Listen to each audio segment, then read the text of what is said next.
Call this meeting to order, Monday, November 27th, 6 p.m. Chair, would you roll call, please? Crosby. Here. Here. Jake. Here. Gail. Here. Dale. Here. Vito. Here. Carolyn. Here. Craig. Here. Terry's here. This is an open meeting and has been posted. Would you please join me for a pledge of allegiance?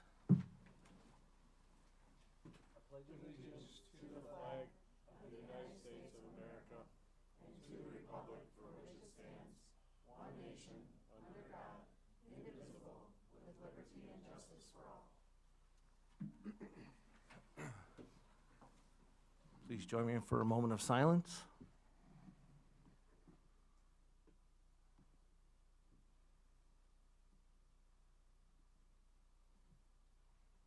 All right, thank you. We don't have any recognitions today. We're going to go right on to C, citizens' comments. David Hoffman. Dave will give you 3 minutes, and I'll give you a 30-second warning, okay?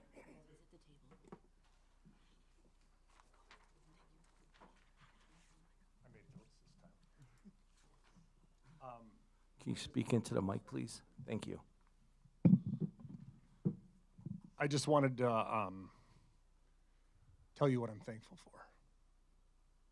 I'm thankful for great teachers and staff that aid my children in their daily learning. A great principal that truly, recently, has showed she truly does care about the well-being of my children. Great coaches that teach my children to push themselves and encourage them to get up when they fall. A great school board that shows up and doesn't back away from a fight.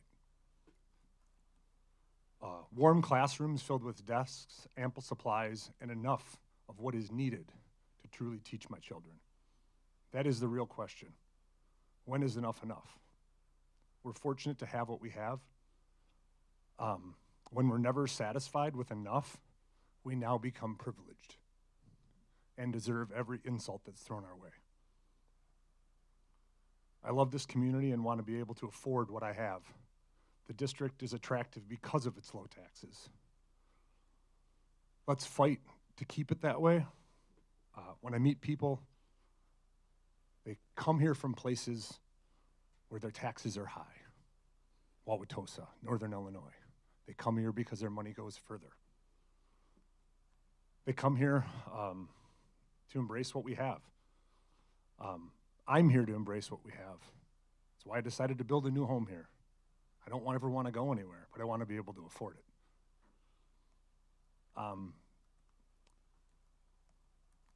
Embrace what we have. Don't make our Mukwonago your Wauwatosa. It hasn't worked out well for them. And again, thank you truly. I love living in this community, want to continue to do so, and want to thank every one of you for doing what you do. Good night. Thank you. Is that it, Craig? Yep. All right, citizens' comments are over, and moving on to presentations. Number one, we're on the fall sports and activities.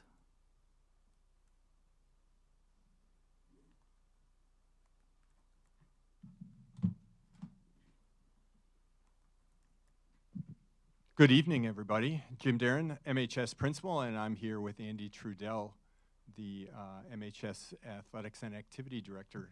So thanks a lot for having us here tonight. We just wanted to go through a few fall activities and athletics updates. And just this first slide, why is it important that our kids are participating in this? I'm not going to go through every one, but essentially they have higher outcomes across the board, those kids that are participating, higher academic outcomes, better attendance rates, better time management skills, leadership and collaboration skills, and it certainly boosts their self-confidence when they do participate in things outside of just the normal school day. Our latest survey had close to 80% of our students participating in at least one extracurricular activity, whether a school club or athletics.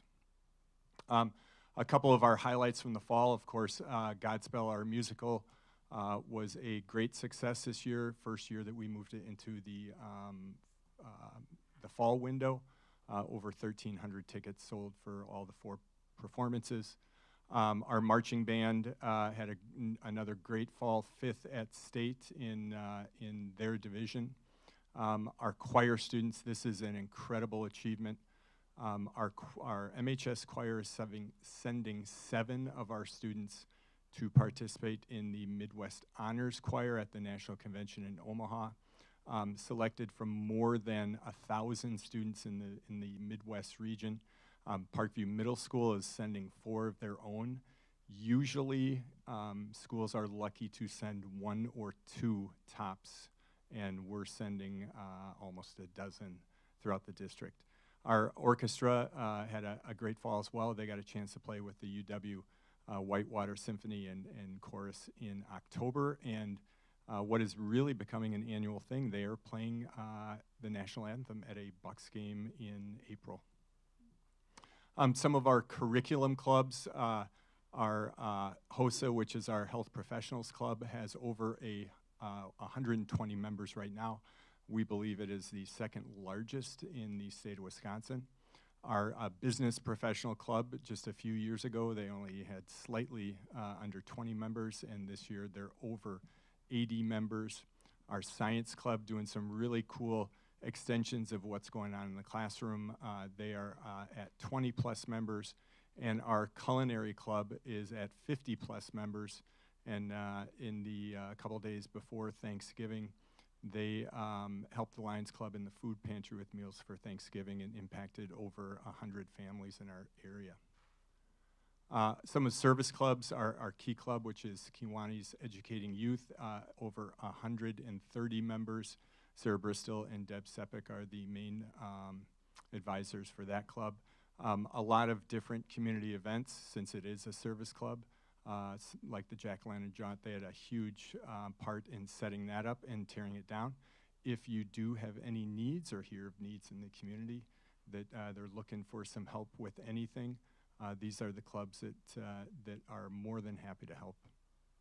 Our SAVE Club, Students Against Violence Everywhere, Sarah Hanlos and Marilyn Toshner. They will start next week our Nickel War, which annually raises thousands of dollars for the women's shelter. And then our National Honor Society, they are just in the process of welcoming new members as well, and they're also a service club. So these clubs, their main objective is to go out and help others. Other activities, we have a full-fledged rock climbing club, and until a couple weeks ago, I did not realize that there is actually a rock climbing league that our kids compete in. Best Buddies with Ashley Rolfers, Heather Kane-Terhorst, and Katie Johnson have 40 plus members and continually growing them. They did a lot of fall things like homecoming, jack-o'-lantern jaunt, and they'll do some others. That's the picture that you see there. Our freshman class officer, Margie Canfield, is the advisor for that, and they're putting together a fundraiser over December, which is Stockings for Vets. So that's just some highlights of what is going on with our fall activities. And in the board packet on the last slide is a link to everything that we do. I think we're up to probably close to 80 clubs, and then all of our athletic activities, which I'm going to turn it over to Andy to go through that. Thanks, Jim, and thank you, board, for having us tonight to highlight the successes of our students and staff in our extracurricular offerings. We had a really exciting fall, and I'm really happy to be here to share with you some of those exciting moments. I broke mine down sport by sport, starting with cross country. I started with them in that both teams qualified for the state meet, both boys and girls, which was awesome. The really cool part about it is we hosted the sectional in which we qualified. Our course was in amazing shape. I sent a note to Andy Wagner to thank his staff. The B&G crew had that course just beautiful. And like I said, our kids performed really well, and both teams won the sectional and qualified for the state meet. One of 20 teams for each boys and girls that qualified, which was awesome. That course, just on a side note, gets used all the time. Our PE kids are out there, science classes, and then the community's walking it all the time. So what a neat thing to have on our campus. Next up, I have a slide for our football team. They qualified for the playoffs again, 6 straight years. Coach Ganebach's been the head coach for six years and has made the playoffs. And in our conference, to qualify for the playoffs, you have to win. In any conference, you have to win 4 games, but in the Classic 8, it's really difficult. So just making the playoffs each year is a heck of an accomplishment. Bunch of kids who are all state, all conference, all those different honors. And then, as far as I know, our first ever All-American, Nathan Roy, was selected to play in the All-American Bowl, which is a really cool honor. 4-star offensive lineman. If you don't know, he was the highest ranked high school football player in the state of Wisconsin in this senior class. So good stuff for Nathan. Girls tennis. We qualified 2 girls to state tennis, Taylor and Annie.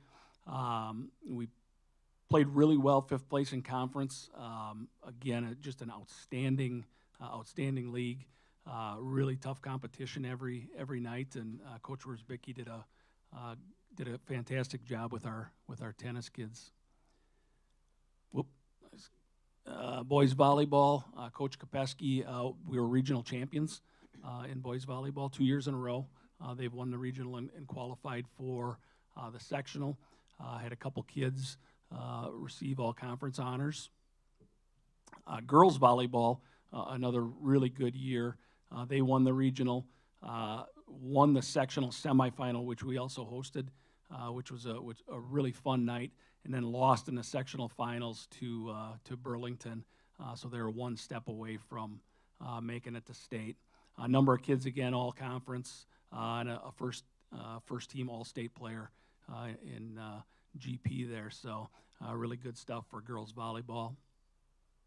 Boys soccer, not exactly the greatest year win-loss record-wise, but the kids played really hard, and we had a couple kids who were selected for some Classic 8 all-conference honors. Girls golf, we qualified for sectionals. You have to be top 4 in the regionals, so I think they placed, it says up there, 3rd in the regionals to qualify for sectionals. We had 2 girls who received academic all-state honors.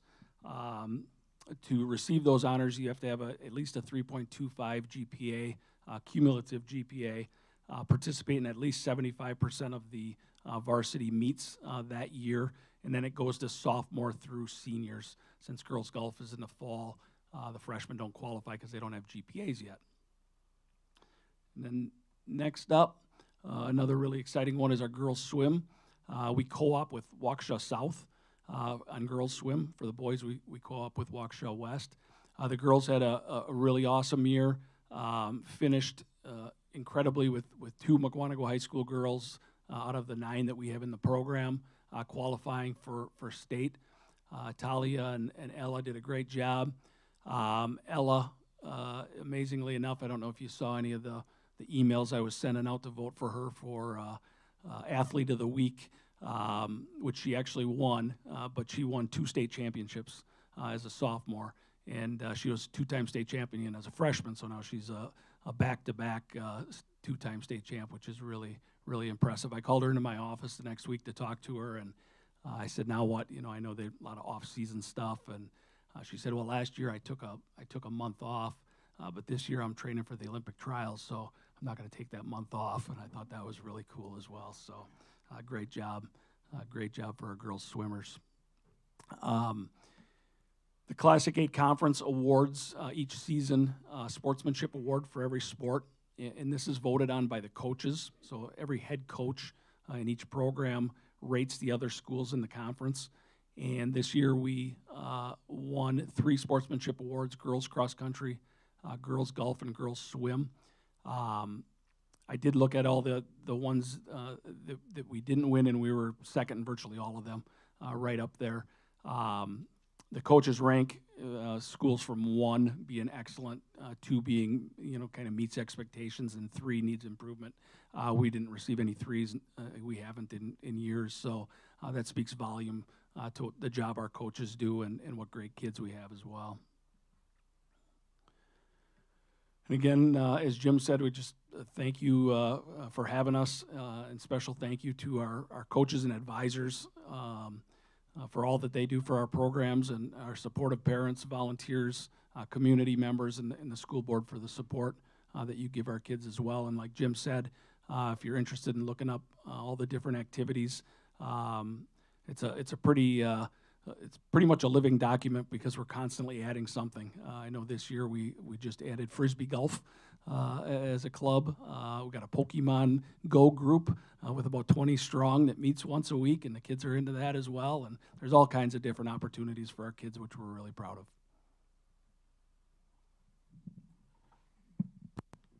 Any questions for them? Comments? All right, great job.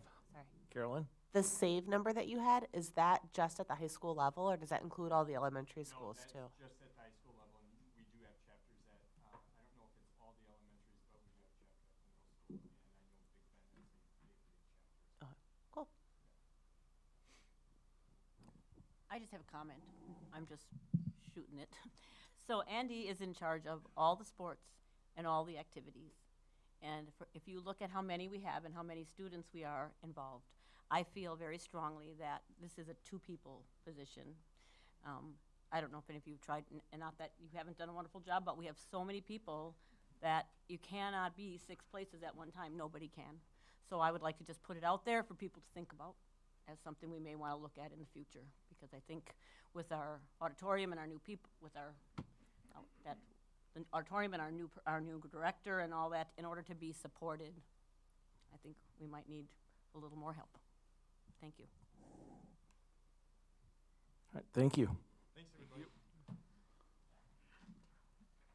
Community facility survey results. This evening, we have Bill Foster with us. We've got Clint from Bray.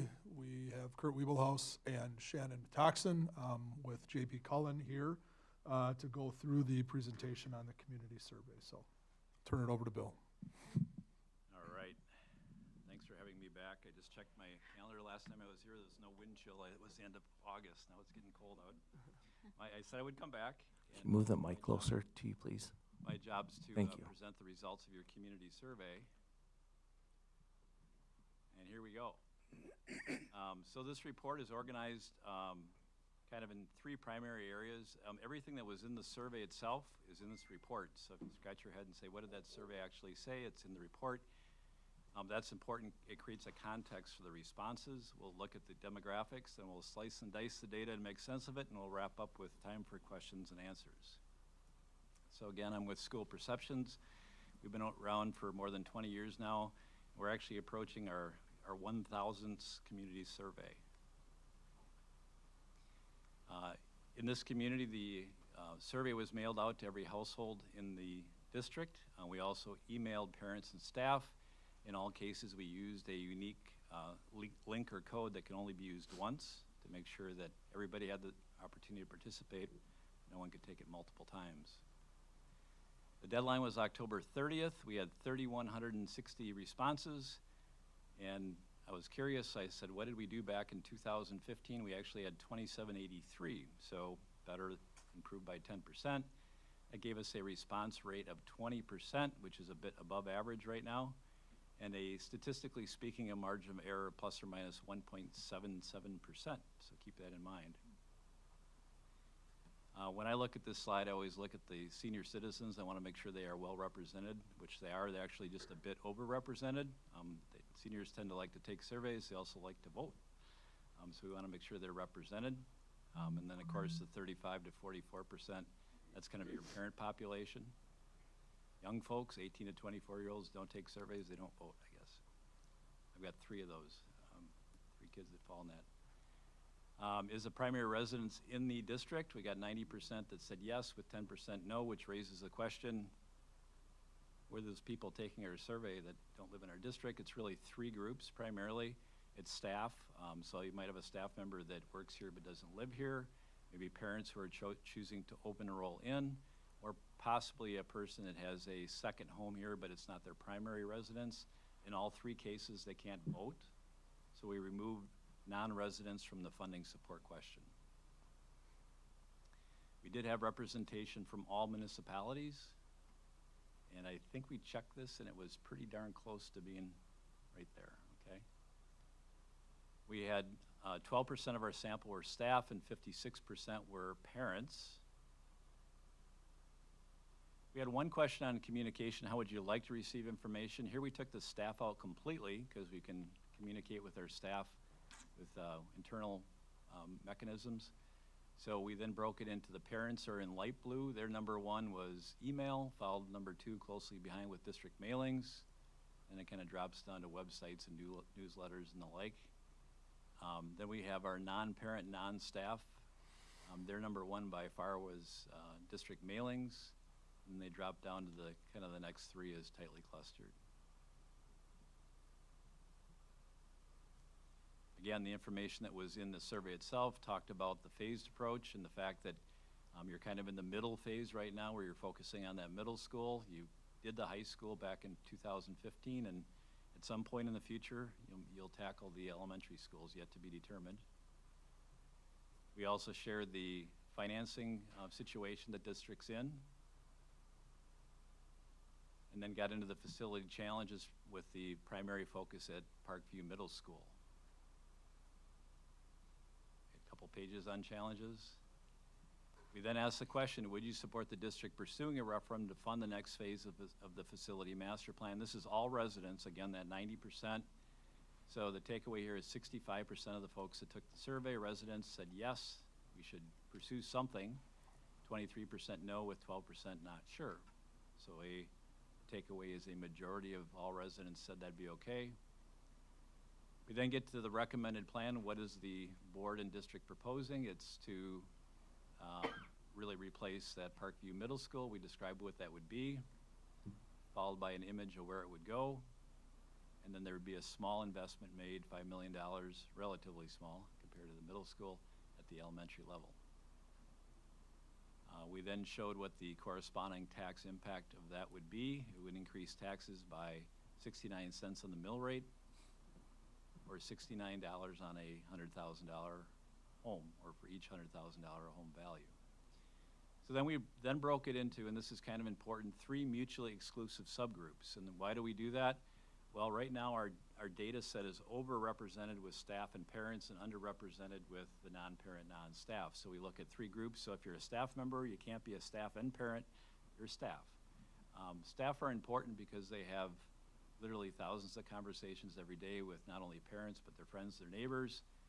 If they're not on board with what's being proposed, you're in trouble, but in your case, you're in good shape. 86% of the staff said we'd support that, with 9% saying no. The parents are at 73% in support of the plan that was proposed, with 18% saying no, so better than 3-to-1 support there. The most important group, though, we call them the purple people, the non-parent, non-staff.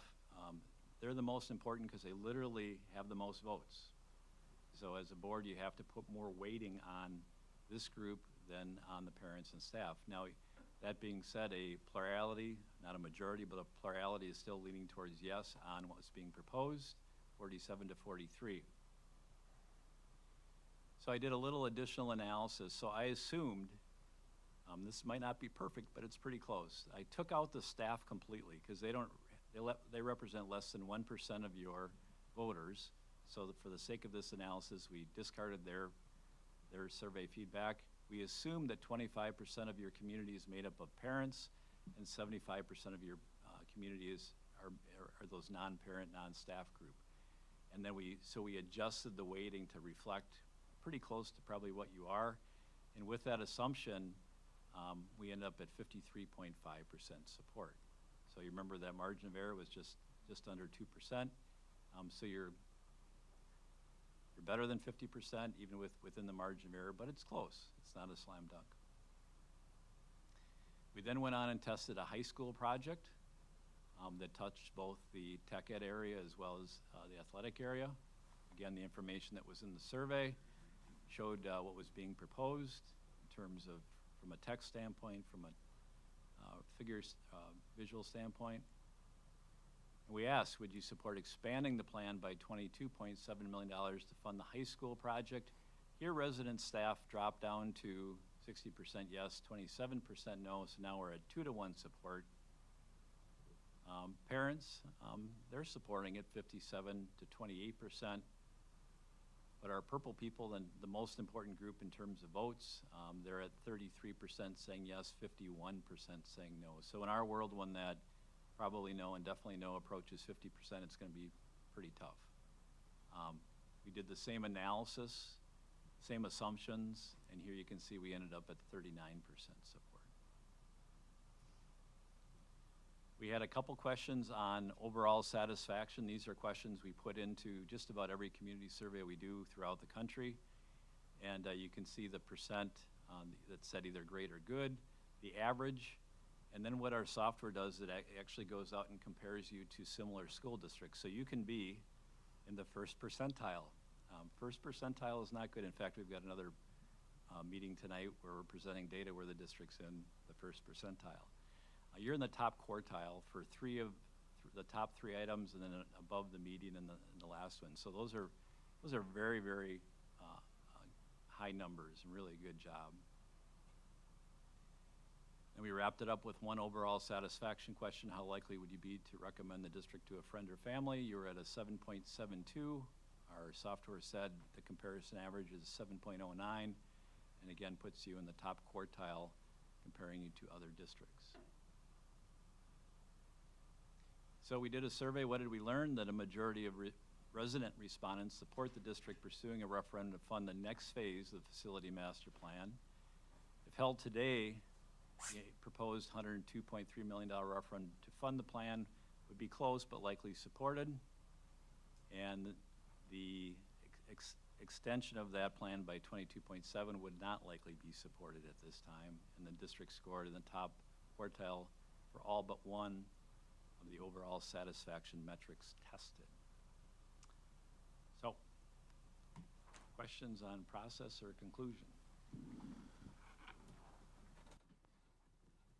I have a question. When you're taking the staff surveys, is there any way of like separating out Parkview staff? No. We didn't ask what school that they teach at or spend most of their time at, so no, we don't have that information. Okay, thanks. All right, thank you. All right, so I just like to add a couple things here. So as we've been going at this thing for several years now at this point. So we've done a lot of work to get to this point, and as we look ahead as to where to go with this, our long-range facility planning, we've looked at all of our buildings, all 8 of them, and then some, as we determine where to house SOAR, where to house our 18 to 21-year-old program. When we take a look at the results of the survey, and we look at to where Parkview Middle School is right now, Parkview Middle School has $7 million in capital maintenance needs over the coming years.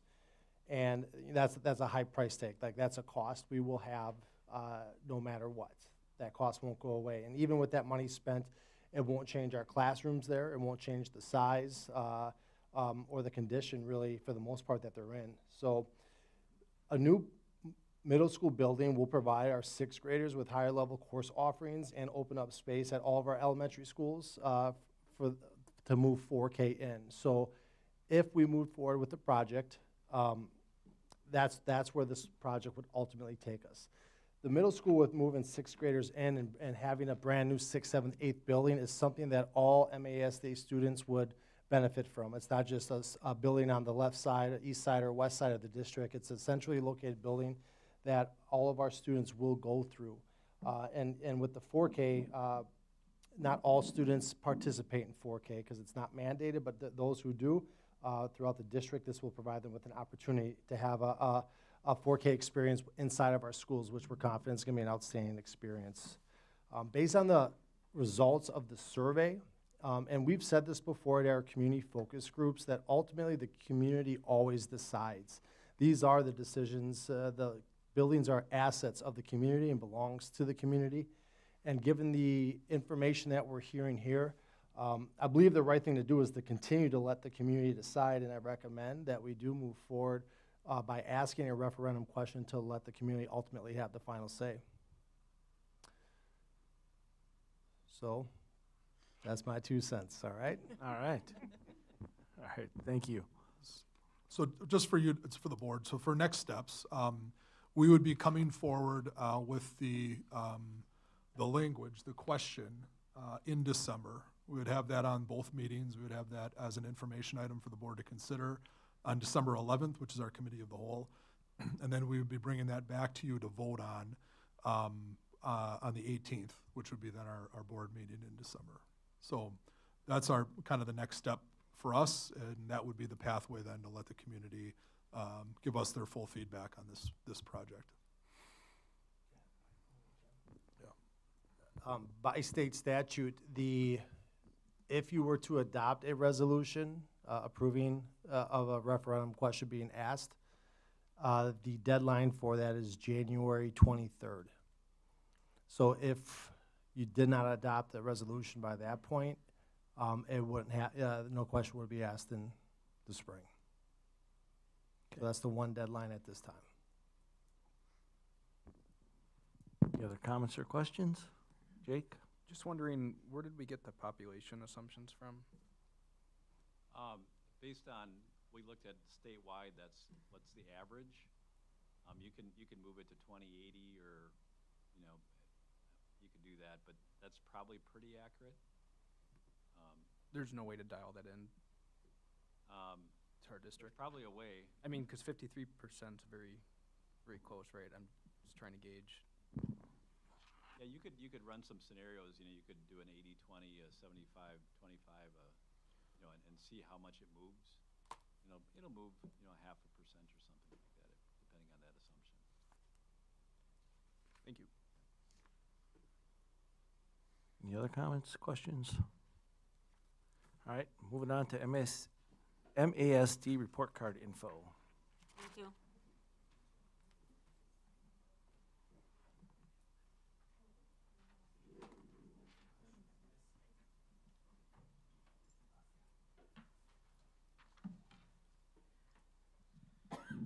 Good evening. Good evening. Ben and I are here tonight to give an update on our school report cards, which will also include information about our most recent forward exam and ACT that is now now the information has been made public. Couple of things. First of all, tonight we are going to separate the discussion of information found in the report card based on K-8 information and then 9-12 information. And I think it'll be pretty obvious why we're doing that when we get there. We have two kind of separate stories to tell in our data that we're seeing from the report card and state assessments. And so we're gonna talk through it that way. So just want to remind you, as part of our strategic plan that we did a few years ago, that we're still currently in the last years of it, we commit as a district to ensuring that all students are going to engage with meaningful learning experiences and demonstrate growth over time to ensure students are ready for college, careers, and future opportunities. And the thing that I want to point out as we have these discussions tonight with you is nowhere in there does it say or. That we don't want to be a district that is going to engage students in meaningful experiences to choose what they want to do in the future, but not push those students to grow. We're not going to push students to grow, but then not get them ready for their future careers. The ands are really important there, and as we discuss this tonight, we'll go back to that a little bit.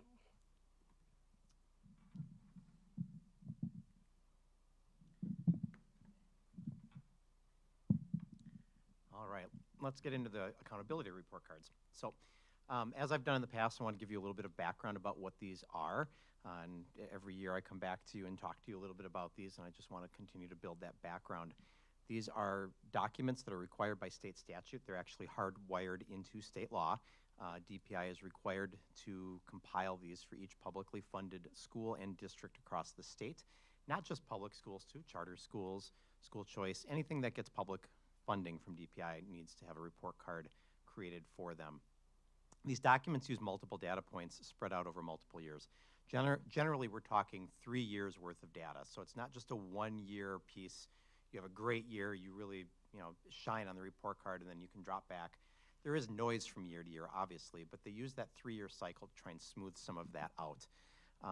And one of the things that I tell our staff, I tell our administrative team, whatnot, these report cards are comprised using stuff that matters.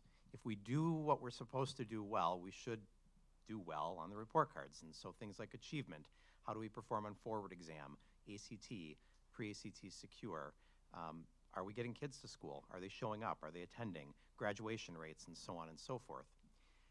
DPI takes all that information, compiles it into 4 what they call priority areas. Achievement, which is pretty self-explanatory. It's student performance on forward exam, pre-ACT secure, and ACT. Growth, which is a measure of how well are kids moving from year to year and growing from year to year. That's a more, it's a little bit of a muddier metric to explain, but they use a metric from UW-Madison, from a research center there, which basically compares our students against like demographic students across the state. And basically the idea is to say it's not just enough for our kids to be proficient or advanced, but within that proficiency and advanced range, or even basic and below basic, we should be moving them further and closer to the top each and every year. Target group outcomes is basically a mini report card focused on our bottom 25% of achieving students from the preceding year and in those cycles. That's an important group for us. We are a high achieving district. And so some of our schools, that target group actually consists of some kids that meet proficiency. And then other schools, it's more just below basic and basic. But the focus is on our bottom 25% of learners in that target group outcomes category. And then we have on track to graduation, which is attendance, graduation rates, 3rd grade ELA performance, and that's important because we have plenty of research to show students are reading proficiently by the time they hit 3rd grade. They are likely to be proficient right on through high school. 8th grade math is the other important metric there, and then we have plenty of research there to show too. If kids are performing in 8th grade math, it's a pretty good indicator of college readiness in terms of mathematics as well. DPI takes all of that, boils it down into 1 of 5 rating categories, significantly exceeds expectations is at the top, does not meet expectations is at the bottom, and then you've got categories in between. Bottom line, we take these seriously. We use them to guide our continuous improvement actions. And again, if we're doing what we are supposed to be doing and we do it well, we're going to perform well on these report cards. So, that skipped, there we go. So with that in mind, here's just a glance at how we perform both as a district and then our individual schools. The district score was a 77.6, which again put us in the exceeds expectations category. That is where we fell last year. Our score dropped by a ½ point. At the elementary level, 5 of our 6 elementary schools hit the significantly exceeds expectations category. The only one that dropped was Big Bend, and they dropped a category. Just important context to give you, Big Bend has historically lived at the top of that exceeds expectations category.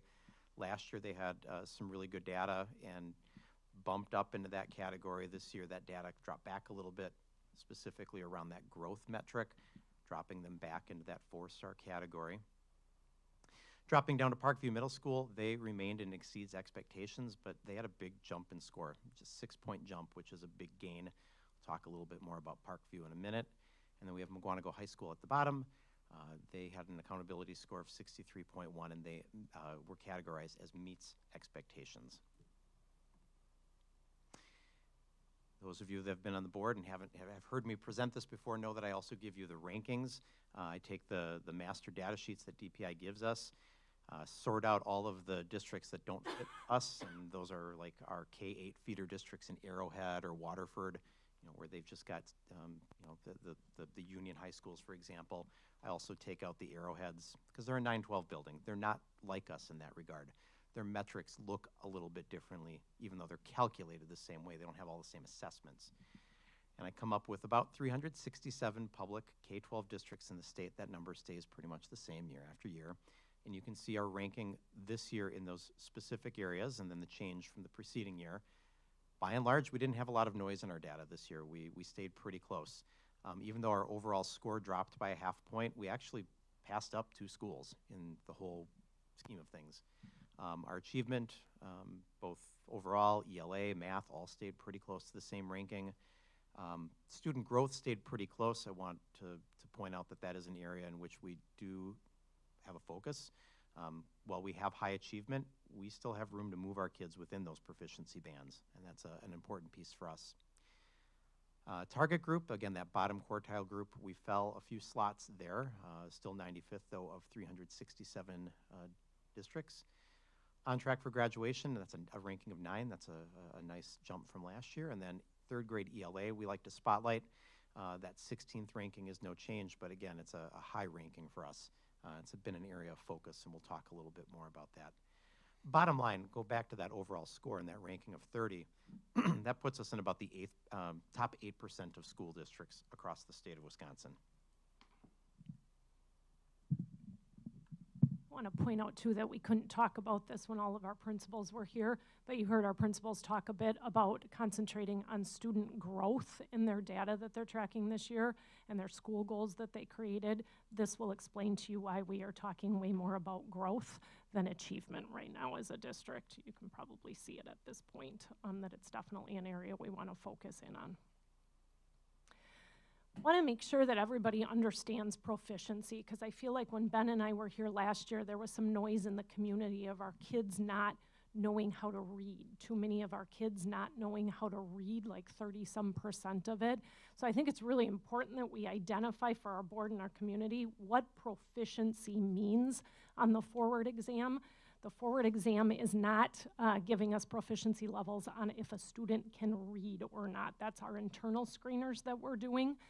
Proficiency, according to DPI, on these exams, this forward exam, is whether or not a student is demonstrating adequate understanding and the ability to apply knowledge and skills for their grade level.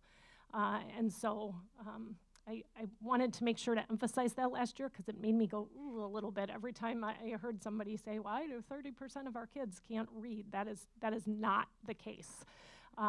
These are rigorous tests, and they're rigorous things that students are asked to do. We have 4th grade students that are asked to compare 2 poems and then discuss the themes of those poems and do a level of analysis on them. That's very different than a 4th grader reading. And so students, we're going to talk about 2 bands, students who scored proficient and advanced. That means they were meeting these grade level expectations for these skills that are aligned to the standards that we talk about. Students that perform basic or below basic then are below grade level in those skills. And also, as much as we want all of our students to perform well on these tests, because we have report cards connected to them and we want all of our students to grow and be proficient, I do want to remind you that these assessments are one measure, one data at one point in time, and we can't take away the fact that the testing environment sometimes is not ideal, or a student, sometimes their number doesn't necessarily show everything that they can do. So it's important we, as a staff, we want to remind ourselves too that the student is not just this number that they end up getting reported as sometimes.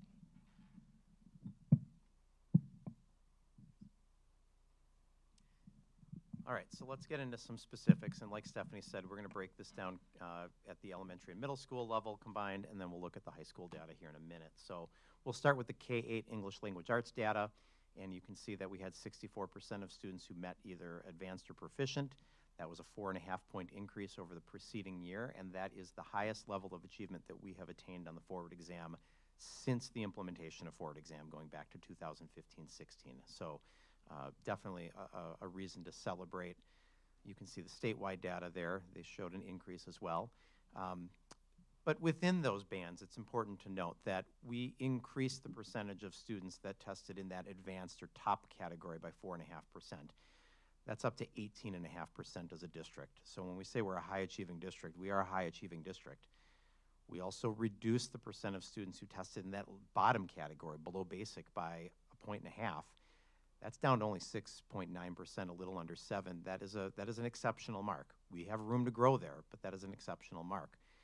Another bright spot, our third grade ELA performance had an 11.5% improvement over the last year, and that gave us the highest K-12 Waukesha County third grade ELA performance in the county. And that, again, we are a competitive county. Waukesha County schools are amongst the finest in the state of Wisconsin. If we can be at the top of that heap, we're doing something really, really well, and we should be very, very proud of that. A lot of work. And Stephanie and I have come and talked to you about early literacy work that we've done over the years. It's bearing fruit. I don't often highlight individual schools. You all know that. We have to highlight Parkview. They had a 12.25% improvement in their ELA score. That was a lot of hard work. So years ago, and not many of you were on the board at that point, but I remember sitting up here actually, even with Stephanie's predecessor, talking about Parkview, how we had to do some work. We've done the work. It's paying off there too. So a celebration there.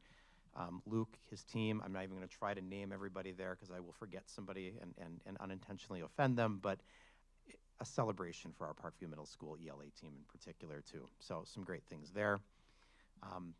You can see I also provide a graphical view. You can see how we line up.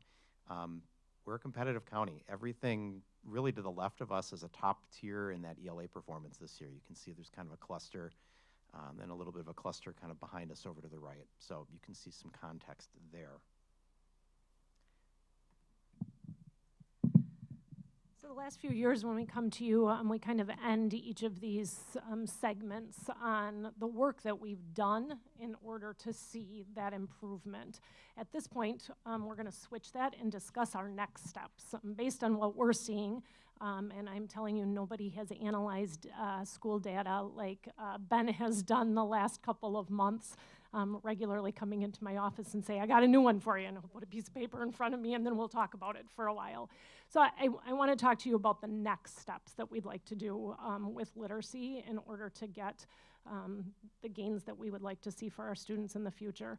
One is just the continued application from our letters training. We actually have another group of teachers, this time very voluntarily, that want to either go ahead and do the units 1 through 4 training because they're new to our district, or we have speech teachers that are now saying we totally can see the applications between speech and early reading skills, and we want to make sure we're talking the same language and that we're able to communicate with kids and teach kids in the same way.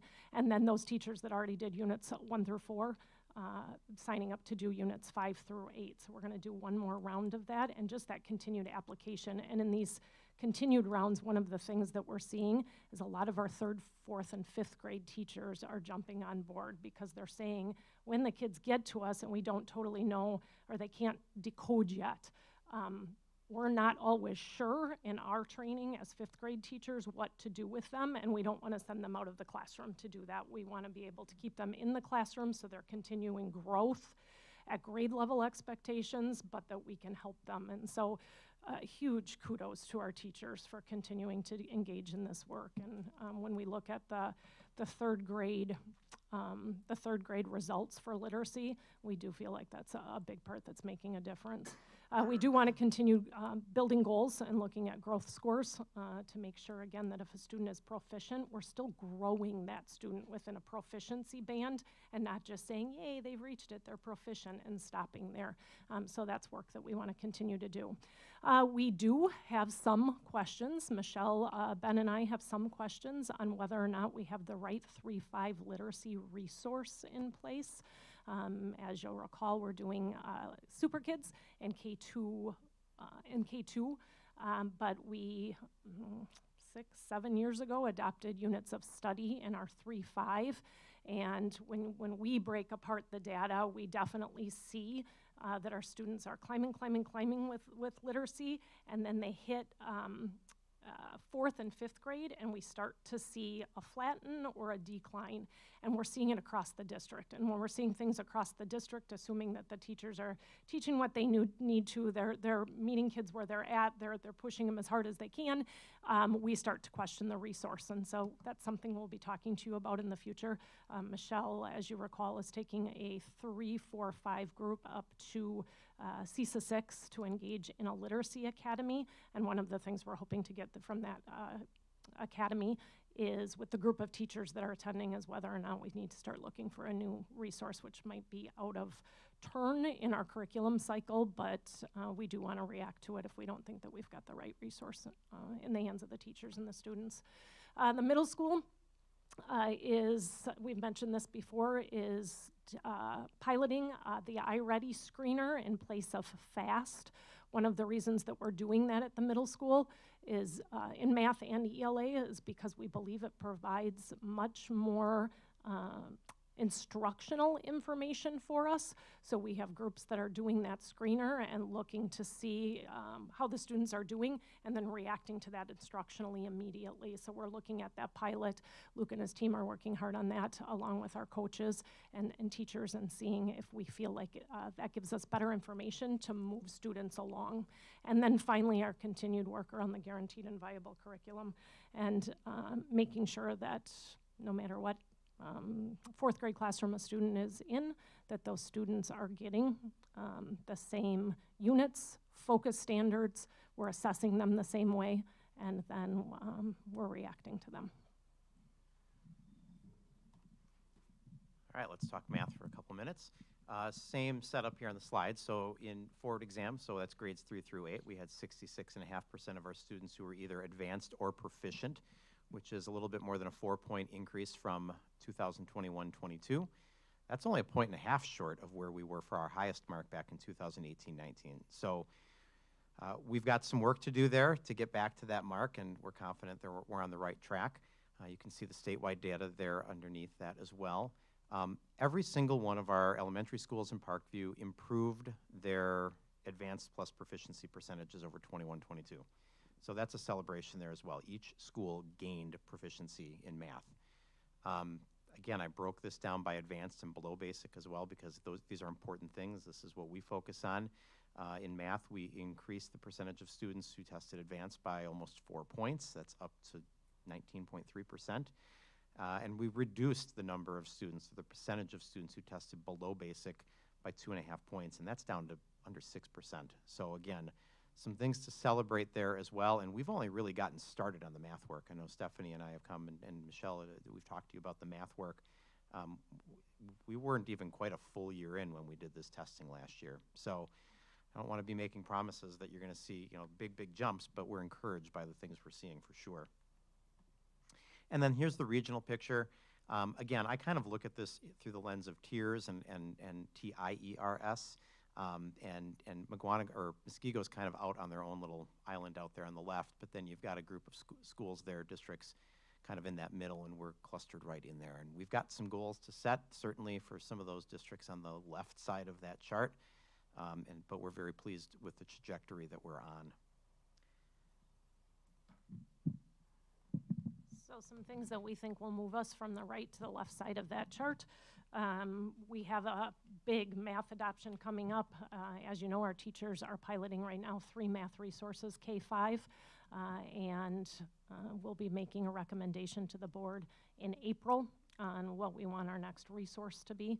I think that will be a huge thing for our district to just get us in a new resource. We've been in the same resource for 10 years. That's a long time, and the resource doesn't automatically adopt to best new instructional practices for math. And so to have a resource that has adopted will be crucial for us. We are going to start this summer engaging we're hoping 58 teachers will be AVMR trained. The first week school gets out next year, which is kind of the math, this is probably a bad way to explain it, but kind of the math equivalent to letters. It definitely provides assessments for teachers to give, formative assessments for teachers to give, and then gives us an idea of how to move students from one point to the next and instructionally what to do with them. Steph, AVMR, please. It actually, in this case, is Advantage Math Recovery. That's what I thought it was. Yep. So we're going to be starting down that path to get some very specific math instruction training for our teachers like we did with letters. We are looking at the schedule change, which we'll be talking to you about. Luke will be here and we'll be talking to you about this on December 11th. We are going to be recommending a schedule change for math, which not only brings more minutes to 7th and 8th grade math, but also will have them in a math class on a daily basis. So I think that will be huge for us in math at the middle school. We're going to continue rolling out the instructional framework and practices to our teachers and professional development. We are embarking in formal coaching cycles with our math coach in grades 7 through 12, so putting another adult in the classroom and talking about instructional practices, and then also our guaranteed and viable curriculum work. I got a question. Is going to Muskego and cheating from them out of the question? Well, now that you said it publicly, yes. We're just going to do it as well as they do it. Then we don't have to cheat. We're just going to do it. Yeah, and honestly, one of the reasons that I do the analysis that I do is to look at what districts are being successful and thriving, and Muskego is actually a really good comp for us. As much as we would like to pass them up, we would be foolish not to look at what they're doing and learn from it. And there's other districts too, so that's part of what we do, and part of the work around this is just not get static and stuck in what we're doing here. So how do we do that? Like, do we send somebody over there? Like, hey, what are you doing? Or is that a normal thing? Is that a normal practice? Yes, we have had some teachers go over. We also, I'm in contact, Christine's in contact with people that we know from Muskego, so we're asking a lot of questions. They are also right now in a pilot for math, and it appears as if we could both end up going with the same resource, which is a good sign, because they're going to change resources even with those numbers, because they feel like their resource has not advanced with the instructional times. And so we're in a lot of contact with that, and our teachers are in contact. Every once in a while, a teacher will say to me, hey, I have somebody that I know that is in Muskego, and hey, they're trying this, so we should think about that. The idea for the AVMR training came from some of the districts that I talked to that said, what was a game changer for you in math?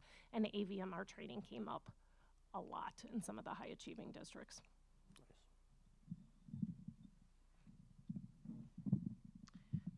On to the high school data. And actually, this is your slide. Oh, yeah. So I just want to be clear, so we don't have to do this question again, that the ACT does matter. I think sometimes that there can be a threat as we move to the high school data that you can't motivate high school students who don't care about the ACT to do well on the ACT. I am telling you, if we are motivating 7th and 8th graders to do well on the forward exam, I don't know, it's the last time you've spent a lot of time in a room full of 7th and 8th graders. If we're encouraging them to do well on the forward exam, we can encourage our high school students to do well on the ACT. Because there's more relevance even to doing well on the ACT for a high school student. I think it's important to remind the board too that sometimes we talk about our students that might not be college bound, and those being the students that are hard to motivate. We have approximately 70 to 80% of our students every year that indicate to us that they want to go on to a 4-year college. And there's plenty of research to show that the ACT is an indicator of success in students in college, that they've learned the basic skills that they need to be successful in college. So as we talk about the ACT, it does matter. I believe firmly that it shows us that our Tier 1 instruction is being delivered well, and we are not asking every student to get a 29 on the ACT. We're asking that our students are at 15 or moving to 17, that our students that are at 17 are moving to 19, and that they're showing us their potential on this test. All right, so let's get to the data here. So I'm going to start with just the ACT composite average, and this is the statewide administration that DPI hosts every March. You know that if you've had high schoolers, you know that kids can take the ACT multiple times. This is just the data from that statewide administration in March. You can see that last year we scored a 20.7 composite. That was I believe that was a 1/10 of a point increase over the preceding year. Remember on the forward exam, I was touting the fact that we were closer to the left side, and here we're definitely much more to the middle, or even skewed a little bit right of that middle. You can see where we fall there. I want to break this down into ELA, and we'll do math here in a minute. One of the challenges this year for us is that DPI administered an entirely new assessment for us, which is pre-ACT Secure. In the past, it was ACT Aspire, and so we could look year to year and be able to make sense of what we saw. Now it's like comparing apples and oranges from last year's data to the data of the previous year. So it's kind of a fresh start for us with this, but what I can tell you is that we had 51% of our students in 9th and 10th grade that were advanced or proficient in ELA. Statewide, 39.5% met that proficiency band.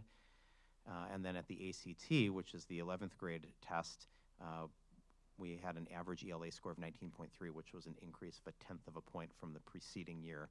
You can see the statewide data there underneath. Breaking this down, again, by the regional comparisons, you can see in the 9th and 10th grade ELA data. I talked again about groups or clusters of, in this case, high schools, not districts. And you can see where we fall. We're sort of in that, I would say, probably third tier of high schools there on that chart. You can also see the red bar is where our state average is. Remember, this is just pre-ACT Secure.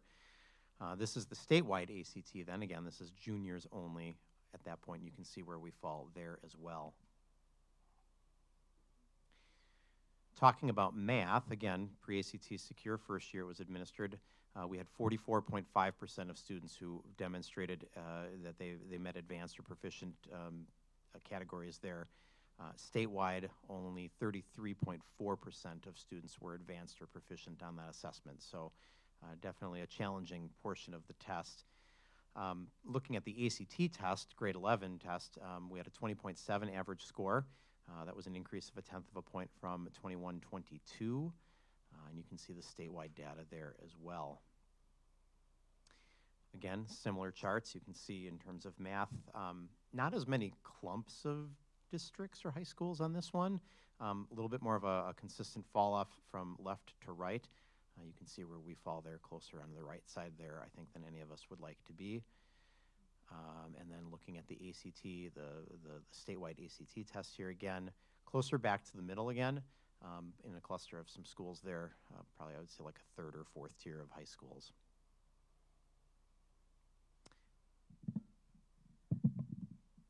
So when you're in Jim Darren's office, he has a whiteboard on it that has a huge list of things that we probably need to tackle at the high school. I'm going to be very intentional and give you some of the ones that we're working on currently and plan to continue to dig into that we think will start to turn the data around at the high school.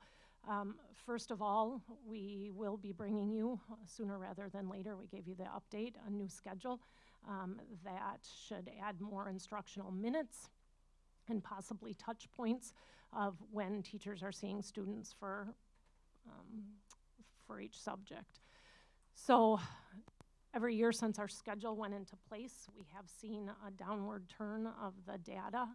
I don't think that and I think Jim said this when he was here recently, the schedule is not the be-all and end-all to stopping the downward trend of data, but we definitely need to add some more instructional minutes back in to the schedule at the high school.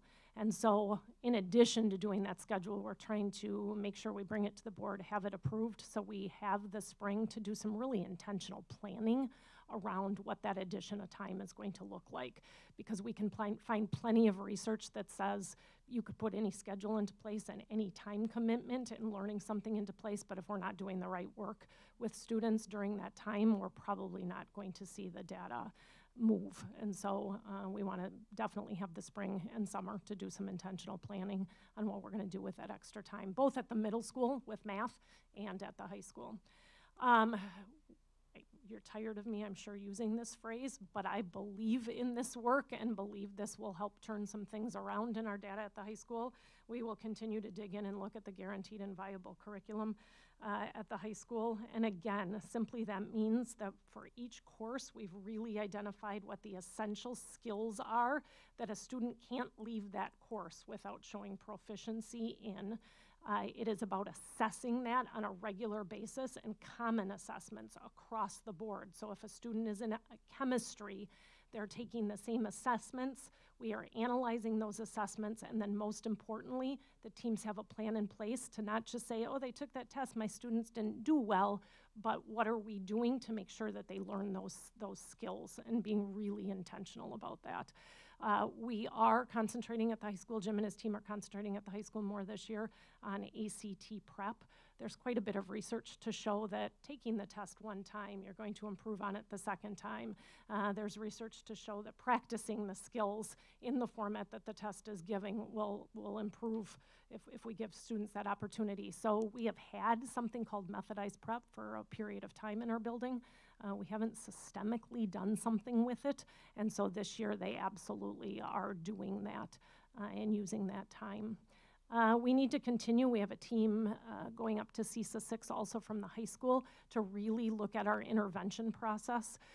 So there's some things we probably need to do with Tier 3, which are students that have the highest academic needs, but we also really need to look at what we're doing in the classroom for intervention when a student is not showing proficiency on a test, and what that's looking like besides just continuing with the information or the content or the skills that we're asking students to learn. And so there's conversations happening around that and learning that's going on at CESA 6 with that. We're spending quite a bit of time talking about the rigor of the assessment. So for instance, the US government team, the world history team, and the US history team all will be in within the next month to take a look at their assessments and take a look at the level of questions that are being asked on their assessment.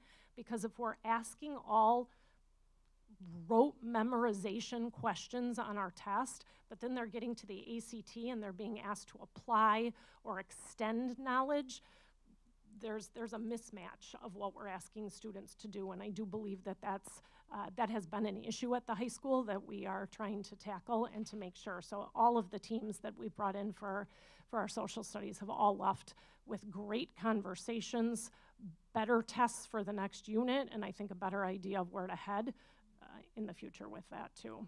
And then finally, we are spending time talking, and we need to talk about making sure in our scheduling process that we're getting students to the classes they need to be in. If we have a student graduating from our high school who's saying they want to go to a 4-year college, but they've never taken an AP test, I think we're doing our class. I think we're doing them a disservice. Lots of research to show that just even taking and sitting in an AP class will actually help in college readiness. And so that we're really talking to the students more from a scheduling perspective about where it is they want to head. It's really fun to take a foods class. That is a great class to take, but if our kids are headed to college and they're not taking some of the classes with rigor, I think we are seeing ACT scores that potentially reflect that at times too. I guess the last thing I want to say is behind this, again, we have a lot to celebrate. We have work to dig into definitely as a district, but as always, the heroes of this are our teachers that do this day in and day out and work for kids constantly. So I want to make sure to thank our teachers because all in all, we've got a lot of things to celebrate as a district, and it's definitely because of their hard work and their belief in kids and learning. Questions? Erica? Ben, I know how much you like your statistics, and I know you guys play with all sorts of models. So Stephanie, you actually addressed one of my questions with the electives. My other one is, as you're playing with statistics, have you ever compared to see if there's any correlation with some of our behavioral, drug, alcohol stuff, if that correlates at all with any of these drops that we're seeing? Because unfortunately, those have increased, and we're also seeing scores decline. Just wondering if you've ever looked at that. I'm not asking for it today, but maybe in the future. And then for our kids that are in our tech ed track, I know that they have options for their math courses. They don't have to always take the standard math, right? There's like an additional or different math in tech ed. No. Our students all need to take algebra, geometry. Beyond that, is there additional? Well, that's one of the things actually that we're dealing with that isn't even on next steps, is we are taking a look. When I started this position, we had about 60% of students coming in not yet algebra ready in the high school. We are little by little turning that around because all freshmen should come in taking algebra and with the readiness to take algebra. And so in the past, not because of CTE classes, but just because of our offerings and where we put kids, we had kids that were not getting beyond sometimes algebra in our high school.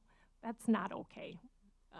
We need our kids to be getting to, and then we were sending them to take an ACT test, which is going to have algebra skills, geometry skills, and advanced algebra skills on them. And so we have spent a lot of time as a math team making sure that we're pushing students and pushing teachers to recognize that all of the kids need to get to that path.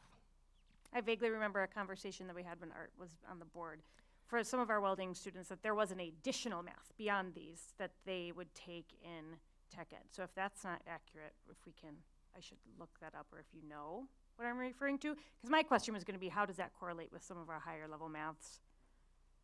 Because like you're saying, everyone should be able to advance their scores in ACT, and we do have a great elective and tech ed program. So if students are electing to go that tech ed route, are we still giving them that same? The only thing that I can think of, Erica, and we are still, Dustin and I just recently even had a conversation about that.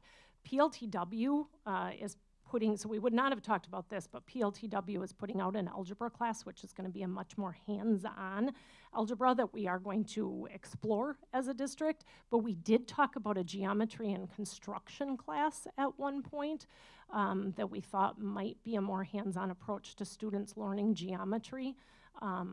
We haven't moved forward with that, but we did talk about that at student learning at one point, so that might be what you're thinking of.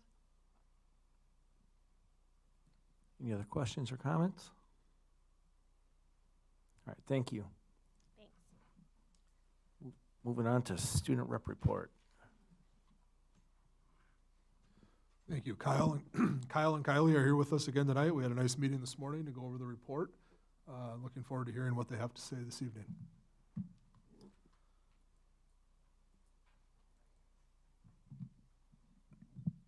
Hello, everyone. So we're going to start out with Parkview Middle School.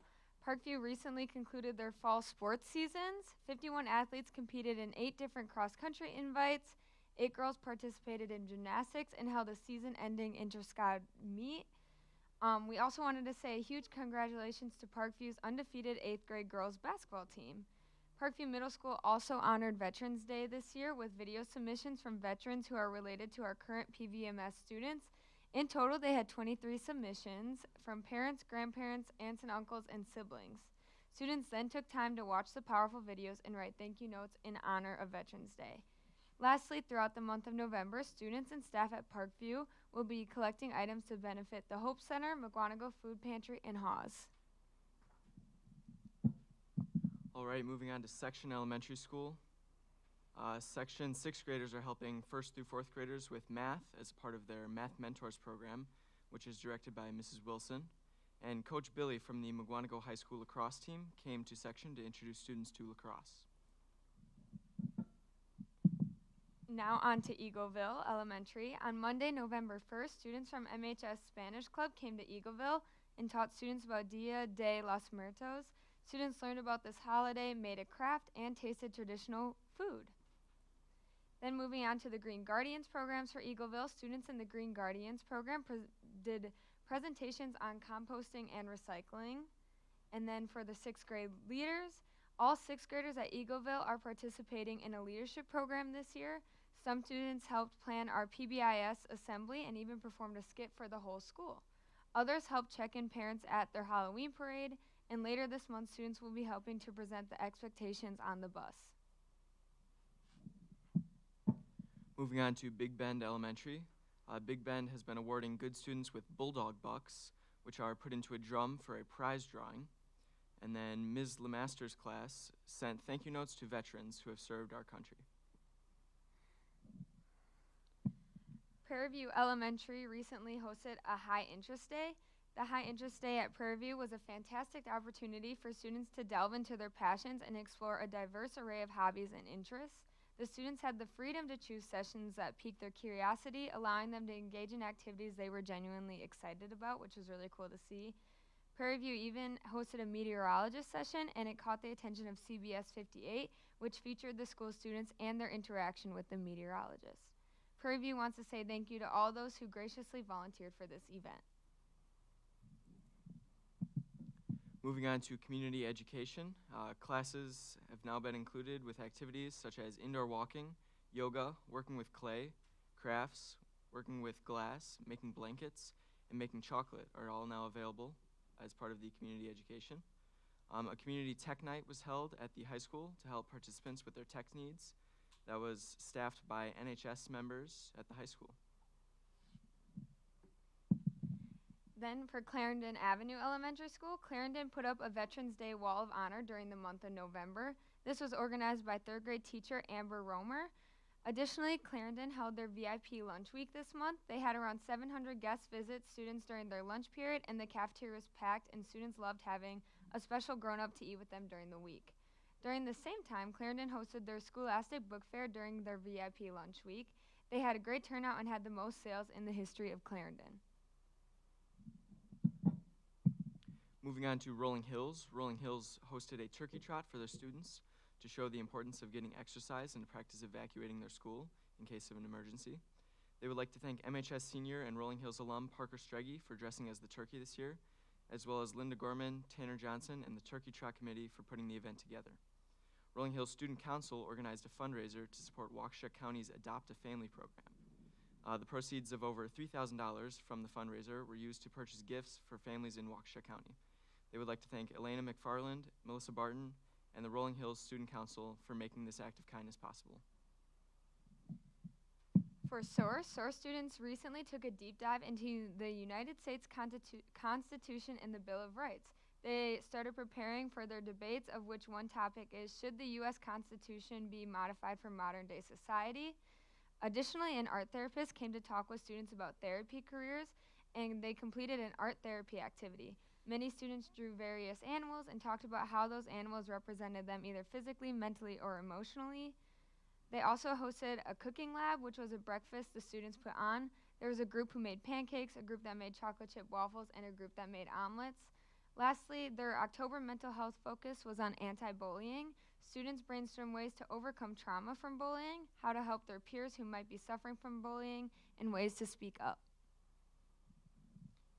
In regards to our students' concerns section, we will be sending out another survey to students again to determine if their concerns have changed since the beginning of the school year. Any questions?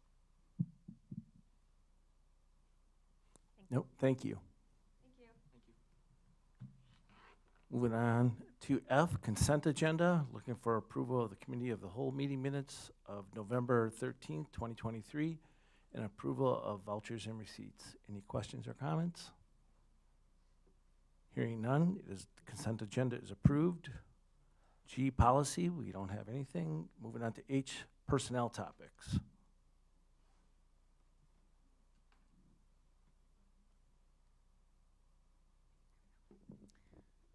All right, Tom, can you pull up the, oh, thank you. You want the handbook or the calendar? The handbook first, please. All right, so I'm going to go over with you a presentation right at the bottom around the handbook.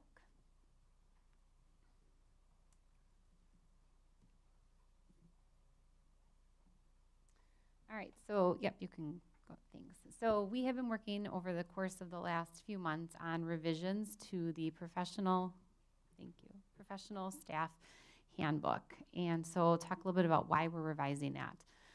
So first is coming on board here to Mukwonago, I will tell you that I was bombarded with quite a few questions from new employees, former employees, and obviously the first place I'm looking is the handbook. And I quickly learned that there were multiple handbooks that existed. And so wanted to condense that to a one-stop shop that employees could go to find information on the conditions of their employment.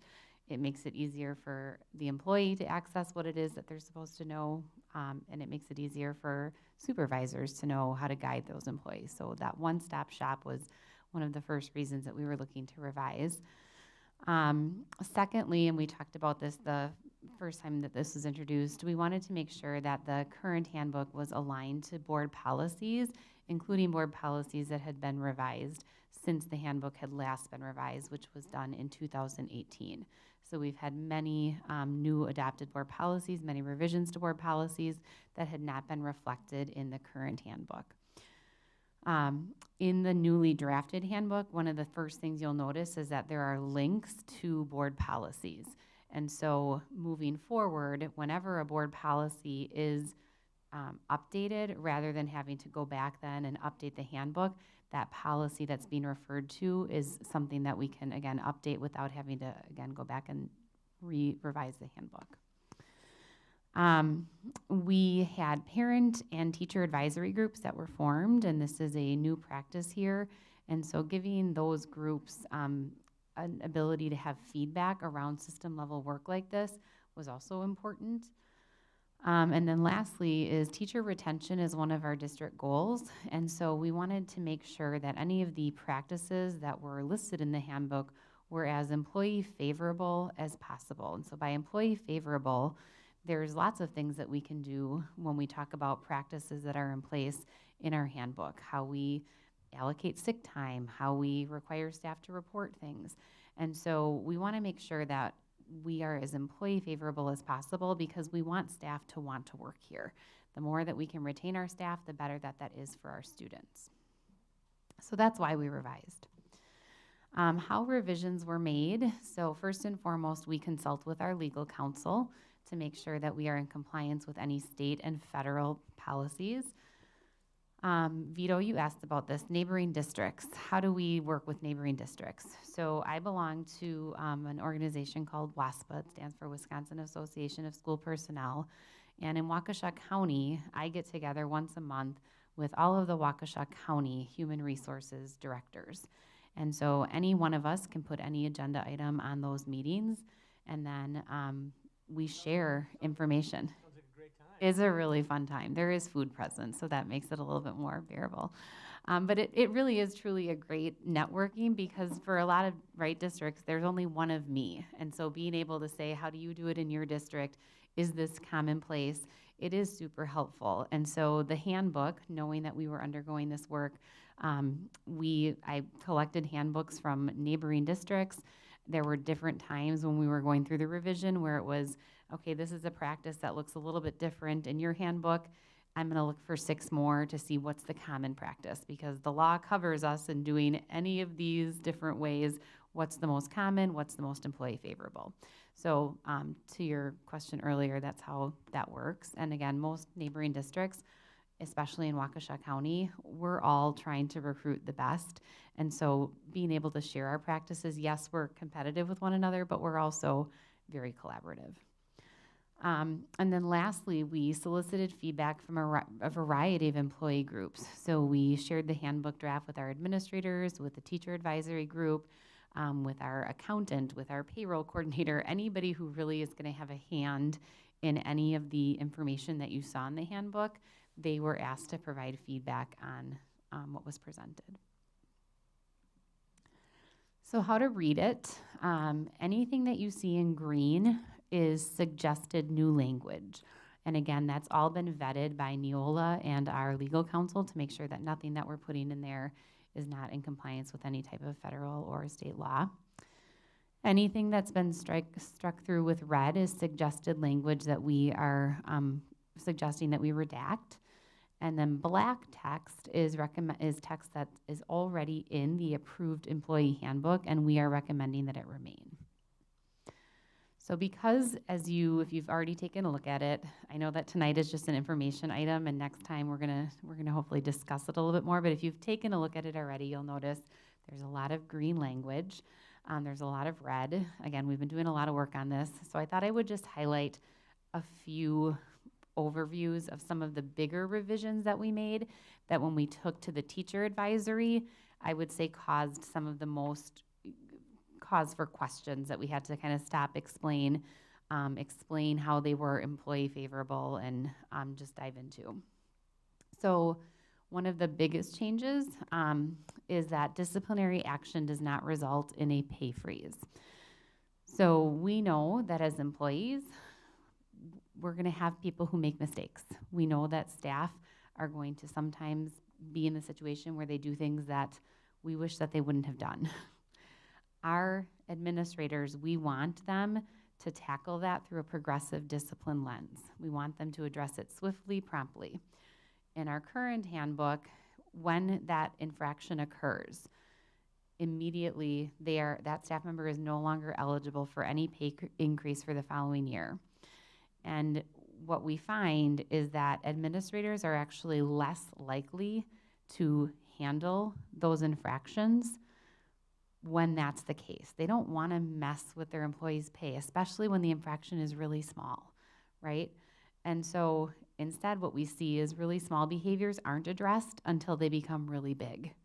And what we want is administrators address the really small things, address the small things, because those, right, prevent the big things from happening. And you don't have to worry that the pay, right, is going to be impacted. If something becomes a big issue, we tackle it. We tackle that through progressive discipline. But what we want is for our staff and our administrators to feel empowered to administer disciplinary action without that fear of, again, I'm going to mess with somebody's pay for a small infraction. Another change is that job shares in the future, so current job shares would be grandfathered, but future job shares will not be entertained at the elementary level or in student services. And the rationale for this is that we just see too many inconsistencies when it comes to instruction at the elementary level when there are multiple teachers in that classroom. At the secondary level with a job share, we can assign different sections. So we can say teachers teaching hours 2, 4, and 6, or right, at the elementary it becomes a little bit difficult. In addition, with a student services position, student services in general at elementary especially, they need to know the whole building. They're helping out, they have their hand in multiple different situations. And so again, that job share just becomes a little bit more difficult. And so we're looking at sunsetting those unless you're currently in one, and we would maintain those. The next one was a big one that our staff was, I would say, just really excited about. Professional staff, in terms of using sick time, have historically had to put it in 15-minute increments. And that has become problematic because when we use our sub-service, which is teachers on call, you can only enter in, if you're a teacher, for a half day or a full day. So I have to enter in my absence in a 15-minute increment, but I can only find a sub if I enter in a half day or a full day. And so what we are moving to is, teacher, you have to have an orthodontist appointment for your kid and you scheduled in the beginning of the day, go and take care of that. And we're gonna work to get you coverage for that 30 minutes that you're gonna miss. Or you have to leave to go to the employee health clinic that we are encouraging you to use during your 7th hour prep or your 7th hour. Go and do that, and you're coming back to work. Like, we want you to do that. If you're gonna miss more and you're gonna need that half day, then take the half day or take the full day. But we're not requiring you to take that 15-minute increment anymore, because it just has become really cumbersome for, again, the employee. They don't feel like their time is valued when we say take up to 15 minutes in sick time. They're not hourly employees. These are salaried employees. There's nothing about their workday that we say you have to be at work at 7:15 and you end at 3:15. And if you talk to any teacher, most of them will tell you, I don't know what that's like to work a 40-hour work week. They're not hourly.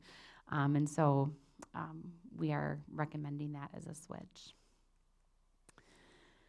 Additionally, personal days that are unused, we're recommending won't carry over. So we want our staff to use their personal days. We have currently a 97% fill rate with teachers on call. That's incredibly high.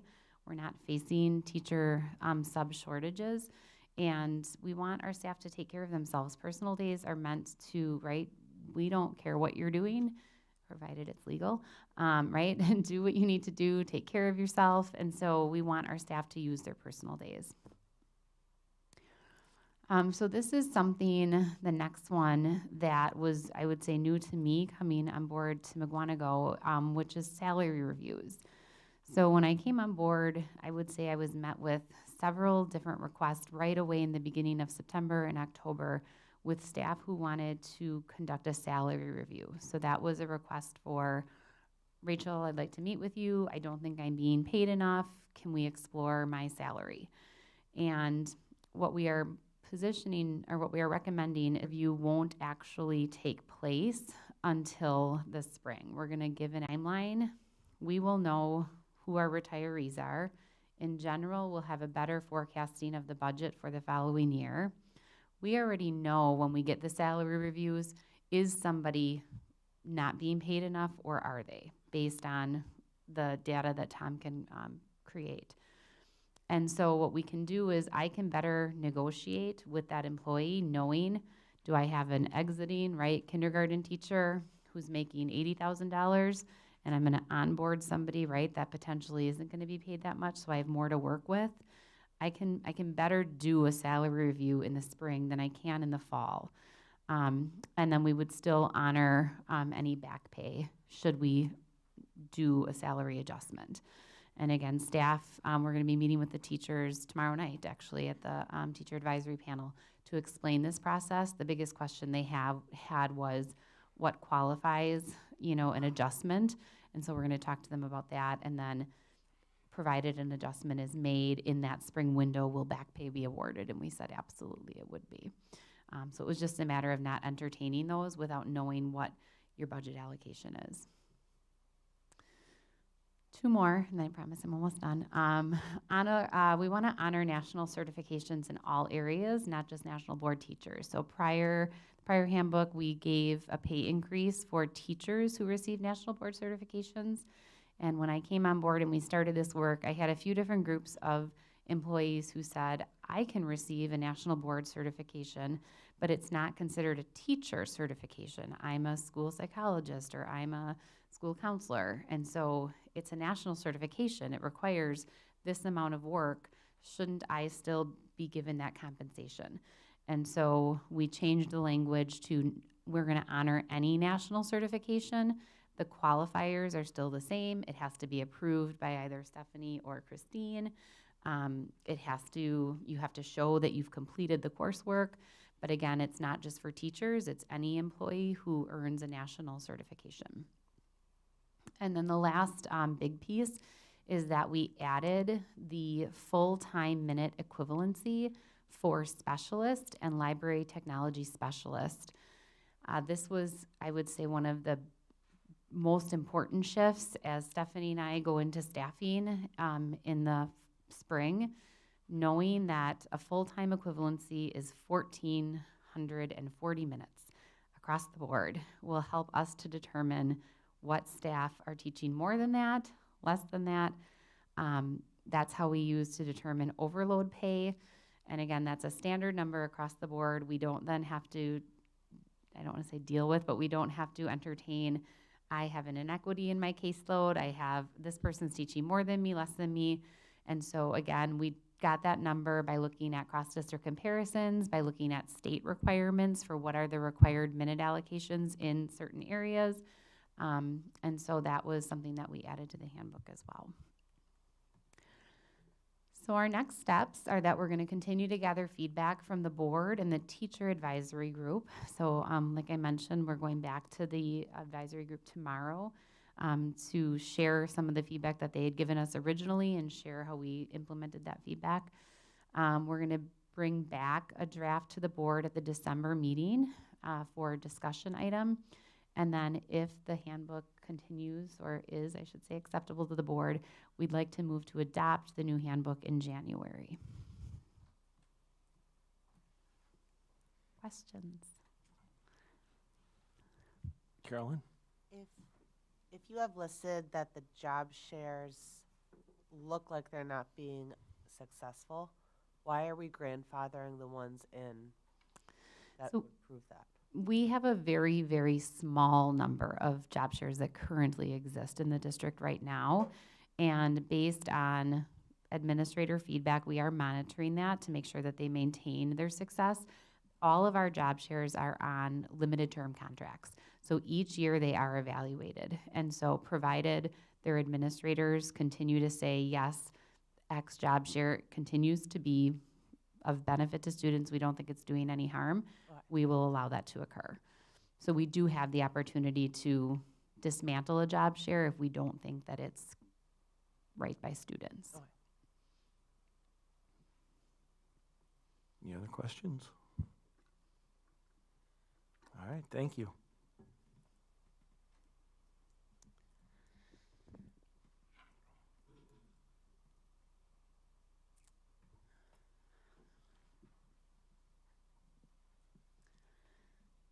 All right, next is the calendar. So, and do you want to just chime in when? Okay. So, the calendar, we have also been working on the draft for the 2024-25 calendar. And Tom, I don't know if you want to, yeah, thank you. No, that's okay. So, again, I'll go over just some of the high-level changes or high-level features to this draft. So again, we took a draft of this calendar to both the superintendent's parent advisory group as well as the teacher advisory group, as well as our administrators, to solicit their feedback. And based on that feedback, this is what we're recommending. Some of the high-level features of this calendar that you'll notice are: one, we're moving to a quarterly early release model versus a weekly early release model. I would say that's probably the most significant shift that you'll notice. All but one of those early release days are connected to a Friday that the district would have off. So kind of embedding that long weekend for parents. The parent advisory group viewed that as really favorable, being able to have that extended weekend. So the only time that wasn't the case was in September 26th. We did build in an early release, and that was based on our teacher advisory group really wanting a day sometime early in September to just kind of have that, I need to catch my breath. I know my students, I've had them for a little bit, and now what, right? Like, in the beginning of the year, we inundate our teachers with a lot of professional development, set up your classrooms, meet the teachers, or meet the kids, right? And so their feedback was, rather than getting everything in the beginning of the year, can we have a little bit of a drip in September and then another drip in October? And so what you'll see, Tom, if you can scroll down, thank you, is that another change that is being made is that in October, we heard from our parents that that daytime conference day that has been traditionally in place is not something that is taken advantage of at really high rates. And so instead, what we are moving to is a 2-night conference. So in the beginning of the year, in that October 16th and then the October 22nd, and then looking at that October 24th as being a professional development day for teachers, and then October 25th being a day off. So again, giving teachers just a little bit of a slow, I would say, drip of professional learning as they enter into the class, enter into the year. And that was their, I would say, one of their top requests around this calendar. Additionally, we were able to build in a midwinter break in February for all staff, as well as an Easter break on that Good Friday. So Easter in 2025 is pretty late in the year. And so that Good Friday, we were able to build in, Tom, if I can scroll down again. So Friday, if you look February 14th, you'll see there's an early release. And then that Friday, February 14th, is the midwinter break. March, our spring break is aligned with Waukesha County spring break. And then Tom, if you scroll down. So then that April, where you can see is April 17th would be an early release. April 18th is that Good Friday. May is Memorial Day, nothing changed there. And then June is the other, I would say, significant change where we would, all students, aside from our seniors, would end on June 11th, but our seniors would end on June 6th, as we would be putting graduation on Sunday, June 8th. I tried to work the calendar 800 different ways to end all students on June 6th. The Arrowhead superintendent collected calendars from, again, across Waukesha County. We all submitted ours to see if we could get close. And I would say across the board, everybody is ending next year either on the 10th, the 11th, or the 12th, somewhere in that window. So to meet the DPI minute requirements, that's where we landed. We did, again, solicit from our staff feedback around that April 18th and not having that day off to push us to that June 10th, and the staff feedback was, no, we would like that day off, that Good Friday off, even if it means we have to go until that June 11th. So those were some of just the high level, I would say, changes. Do you have anything that I missed, Stephanie? Okay. Do you have I guess the only thing that I would add, and just a reminder to the board and the community at large, is we are bound by that September 1st Labor Day start time, in which in this calendar cycle, with Monday the 2nd, we have no option to start the prior week, which then pushes the end of the school year off. When we met with the parents, many of the parents didn't realize that we had that as a parameter that we had to follow. So I just want to remind the community of that and the board. That's in state statute, yes. You can thank the Dells for that. Yeah, that's the Wisconsin Dells factor. Because they need the high school students to work their tourism and through Labor Day. That's true. Funny, Alicia's boyfriend goes to that school. And is part of that labor pool. Voting day? Sorry, one more thing. Tom, if you could just go back to that November of 24. Just a reminder, November 5th is the election day. And that would then be the last day where we had to take off at the elementary level based off of the board's decision a couple months ago around voting in the schools. So the 5th is off at the elementary level due to the election. What's the March 11th pink one? That is the ACT testing day. So only juniors report to school that day. At the high school, sorry. Any other questions or comments? Just on your code, it doesn't match your code. You should probably, it says Oh. next day staff must work. It does, so that doesn't match your. I will pick a different color for that one, yeah, sorry. Thank you. All right, thank you. So then we would be looking for approval of this at our next, in December. Okay, thank you. All right, student learning topics. So just to review from the committee of the whole, we went over the schedule update. Jim was here to go over the update of looking at a new schedule to implement in 2024-25 at the high school. We had a new course proposal that will come up during action items, Leadership 2, and we talked about, I brought to you the dropping enrollment courses at the high school that have been dropping consistently in the last 5 years. Thank you. Student service topics. I'm just going to do my director's report from here because Ben's going to be joining me at the table. So for the director's report, just a reminder that we did the AODA update for our part-time AODA support person who we have been working with, Kristen Roberts, as a pilot for this year. And then also we talked about those 3 ESSER positions that we will talk about again later tonight. And so I have Ben up here with me again, but stick with us. It's the 5th and the final presentation for tonight. So this is going to be quick. We said 10 minutes tops.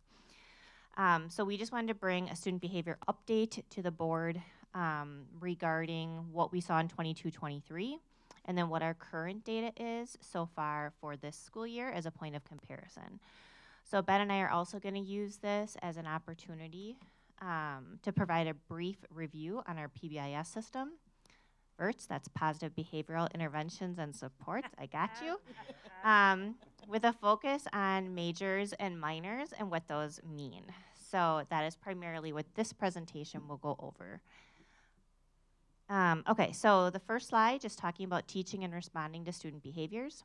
So as a reminder, this is a school-led, so PBIS is school-led, district approved. All schools have received training for PBIS through the Wisconsin RTI Center.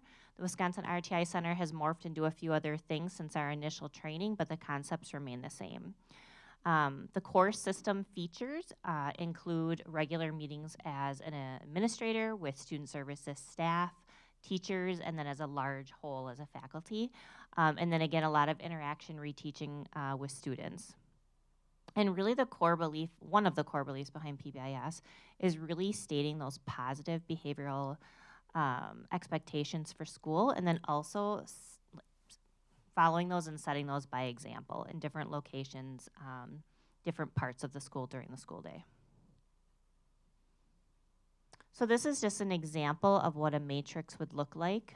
This is a refresher for some of you that have seen PBIS before and some new learning for other ones, but every school has a matrix of expectations, and so that we just happen to pull Rolling Hills as an example. So down the left-hand side, you have the be safe, be responsible, and be respectful, and then it distributes that out by setting. So what do we want to see everywhere? What do we expect to see in the hallway, in the restroom, during assemblies, bus, cafeteria, and recess? And so as we talk a little bit further in the presentation, within 10 minutes, we're going to talk about where we see the majority of those behaviors occurring and in which setting.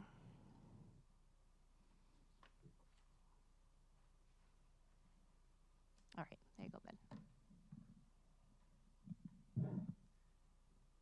All right, so what do we do when students don't follow those expectations, though? We track that data and we categorize them into either major behaviors or minor behaviors. Major behaviors are those more significant behaviors, and the best way to describe them, those are behaviors that the office has to deal with. They go to the principal, they go to the assistant principal, they go to the dean of students, and they're typically more significant types of issues. And we have minor behaviors, and those are less significant things that are managed by the teacher in the classroom.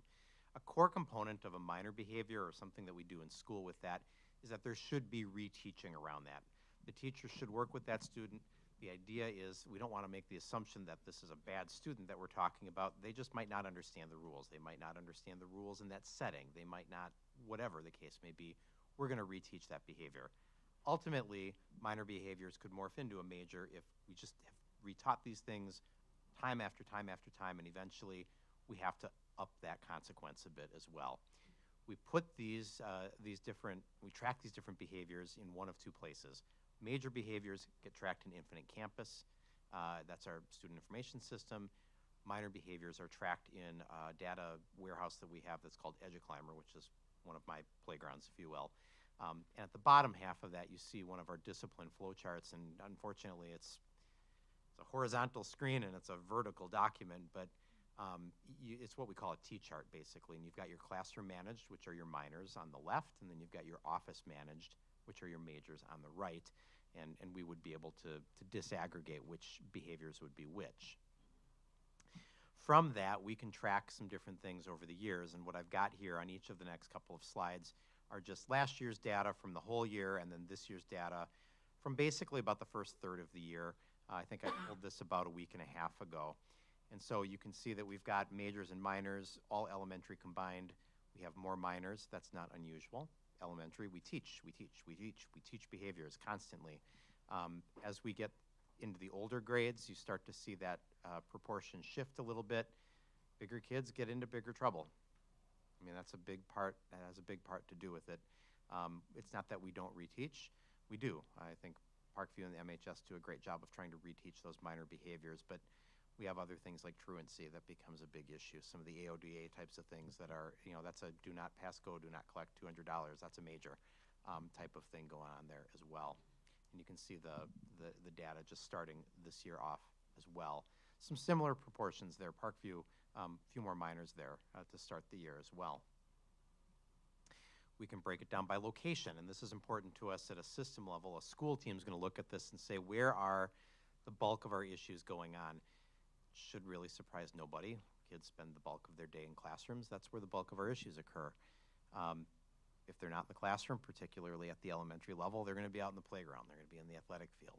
And so you can see that breakdown. I don't think there's really any surprise here. Hallway stairs, that's passing times and whatnot.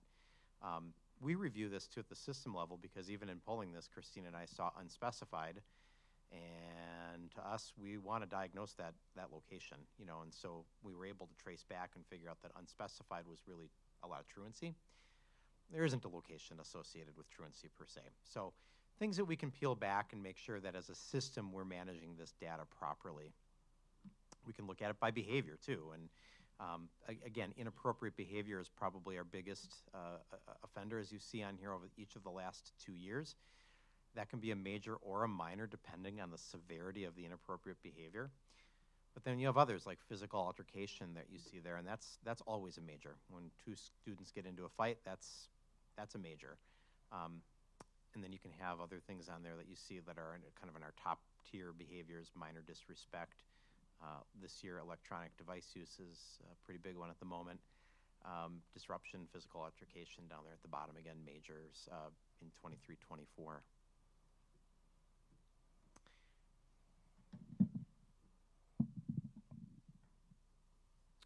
All right, so the last slide, we just talk about what happens when our tier 1 behavioral strategies don't work. So sometimes we get a month into school or 2 weeks into school and we find that we might have a squirrely class. That never really happens, but if it does, then we just kind of need to take a time out and start over, right? Like these are the expectations, this is how we're gonna practice in this classroom, and these are the rules, and this is how are we going to recalibrate ourselves as students and as a teacher to get our class performing successfully so that we can all learn together at one time without being disrupted. And so again, there's that reteaching of behaviors. And sometimes that's an individual student that might need some time to reflect, and sometimes it's just like a whole class that just needs to reset. You heard a lot of the principals at the elementary level talking about zones of regulation, so that again is a implementation stage for 2 of our buildings are already implemented and 1 is implementing this year. When we have students who just kind of keep popping up on our radar, so maybe they've had several minors, and so we might be thinking like something bigger going on, so then we put our heads together as a student services team, as an administrative team, and we talk about like what interventions have we put in place, and if this didn't help or this didn't make any progress, then what are we going to try different? And then also just, we are always circling back to that homeschool partnership. So if we're talking about this at school, we're also making sure that we're talking about this at home. So what can we do to work together, whether that means we set a goal in the morning at home, and then we track that during the day, and then we work with parents at night to see how the day went. So always going back around that. And then we start to talk about tier 2 and tier 3 strategies, so things like check in and check out. So some of our students just really have a tough time when they come to school in the morning, and that doesn't matter if you're in kindergarten or in 12th grade. And so it would be very appropriate for a student who's struggling to stop in and see the school counselor before school starts, might check in midday, and might check in again at the check out at the end of the day. Like, how did your day go? They might do a reflection sheet, they might do a report home, they might have a point sheet, lots of different options. Another thing that Clarendon has been trying out is structured recess, so really a time when kids have been struggling outside is going back and then having that, like being outside with a student services member to kind of gradually introduce the rules of play, so to speak. And then again, I mentioned the goal setting and the daily point sheets. I see a lot of kids and a lot of different variations of that working between home and school. And it's not always points. Sometimes it's just like comparing what the student thought, how they thought the day went, and how the teacher thought the day went. And sometimes those align and sometimes they just don't. And so those are just a little glimpse of things that we could do in addition to. So that was a lot, but I think we stayed under our time. Do you guys have any questions? Is it tier 1, 2, and 3 for minor and for major, or is that just for major?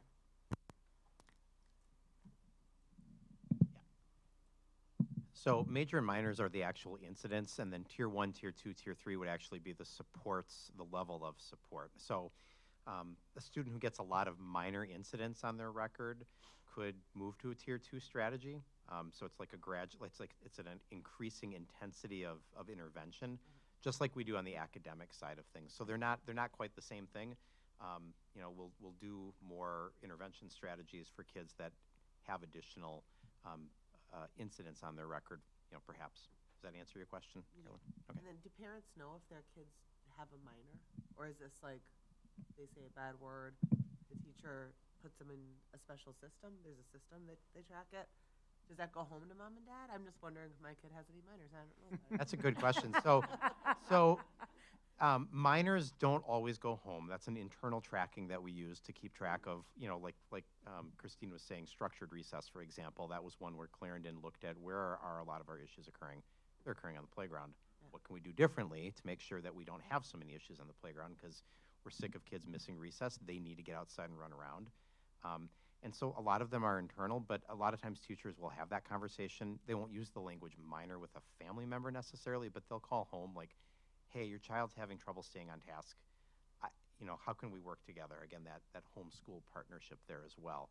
So the language might not be there was an incident, but there might be like, we're struggling with this because we see data around that as well. Okay. Good question. Any other questions? All right, thank you. Thank you. Moving on to finance and facilities. All right, so just I just have my director's report here for you. And as a reminder, what we talked about the last meeting, we started off by talking about school safety. We are putting forth efforts to create an emergency operation and safety plan that will become our official safety policy for all 8 school buildings. We're following the Wisconsin Department of Justice on that and using their template. We talked about our health clinic and creating reciprocity with Mukwonago, and that's always been a part of our conversation. And I checked in one last time to see if there's any questions or concerns or reasons to pause those thoughts, and I'm hearing none. We are going to move forward in the month of December with Mukwonago in that regard. Board Policy 6144 says I'm to provide timely updates regarding our investments, and I did that and brought to you our holdings at Citizens Bank.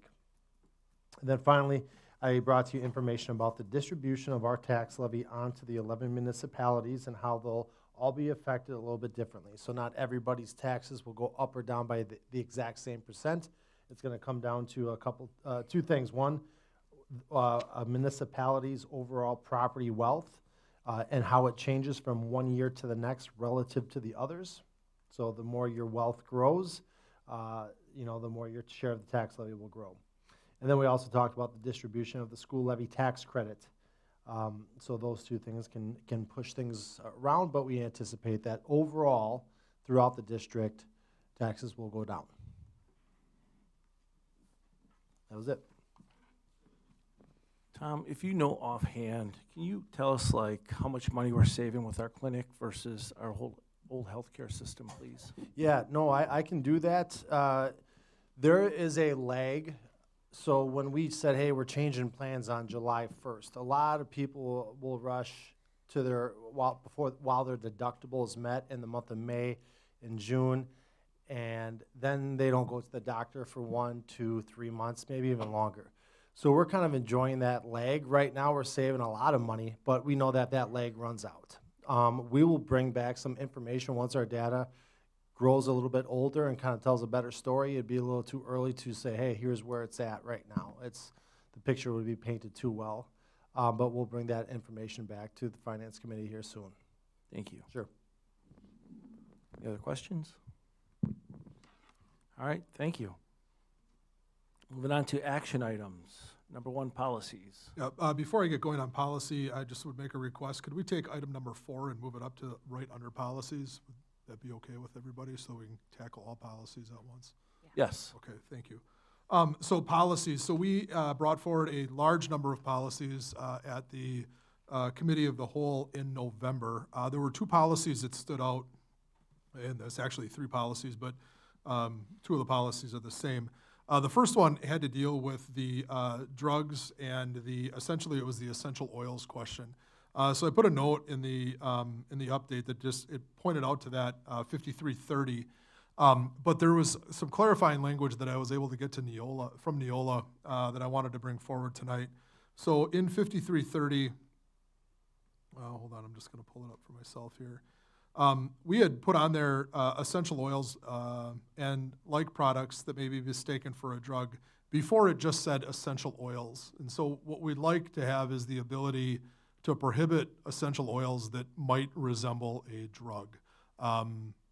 Because that, I think, is the difference between an essential oil that somebody might use for like aromatherapy, calming, relaxing, whatever it might be, versus what we have to face from a disciplinary standpoint. So with the added, the language, products that may be mistaken for a drug, I would propose that as an amendment to the policy if the board would like to consider that or debate that right now. What is the distinction going to be? Like, how do you decide what could be? It's more in the use than it is in anything else. Does the oil end up in a vape? Does the oil end up being ingested instead of applied to the skin? So it would be more in the use of the product instead of just the product itself. So, for example, peppermint is a pretty benign essential oil, right? But it can be used topically, aromatically, and internally. So how are you going to say you can carry around your peppermint, but you can't put it in your mouth? That would essentially be, if that would have any, again, the behavior component to it, that would have any sort of, I guess, mood-altering effect on someone, then yes, it would be then prohibited. So, go ahead. Well, I'm just trying to wrap my head around what the difference would be if essential oils and oil-like would be removed. Products that may be mistaken for a drug. Like, why are we honing in on just this essential oil and oil-like products? And that was one of the recommended changes, and it was being recommended because schools were facing issues with essential oils containing drugs, or either illegal drugs or kind of the synthetic drugs that people are finding at the smoke shops and whatever in communities. So aren't those covered by B and C? Because that covers pretty much all of those things. Right? Yes. Okay, so I would like to see essential oils removed from that. I'm okay with oil-like products that may be mistaken for a drug, but I would like to see essential oils removed. And I agree because I think Jake pointed out last time, essential oils are in a lot of things. So then you just, it's in Vito's his bottle over there. I don't know if it's water, but. Is it altering your mood? Okay. Lemon makes me Let's happy. hope, yeah.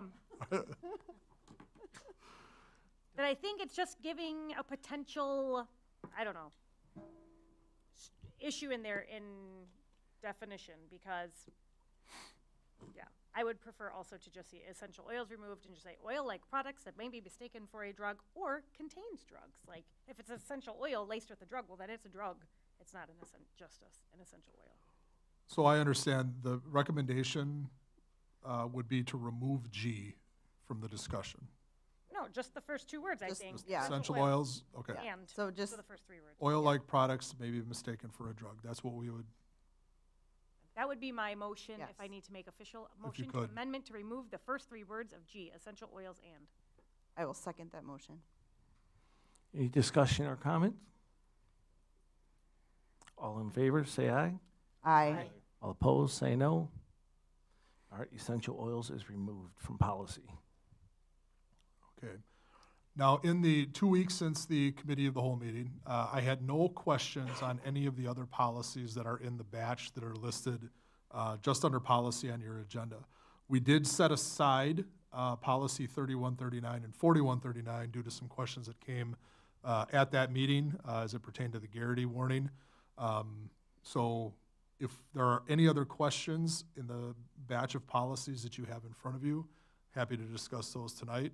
Otherwise, I have nothing further to add to those. I'd like to make a motion. We Approve the policy. approve the policies.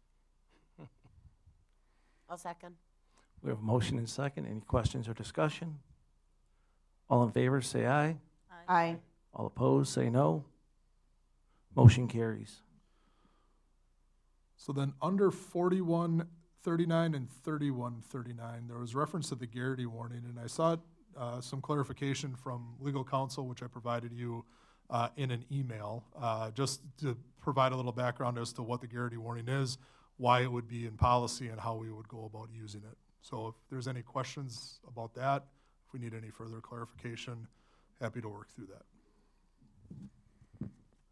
I have a question of, I guess I'm having a hard time of seeing when your Fifth Amendment stops at the door when it comes to working in a public place, of self-incriminating yourself. So the Garrity warning says that you're not self-incriminating yourself in the scope of the law, you're doing with it in the scope of your actions as an employee.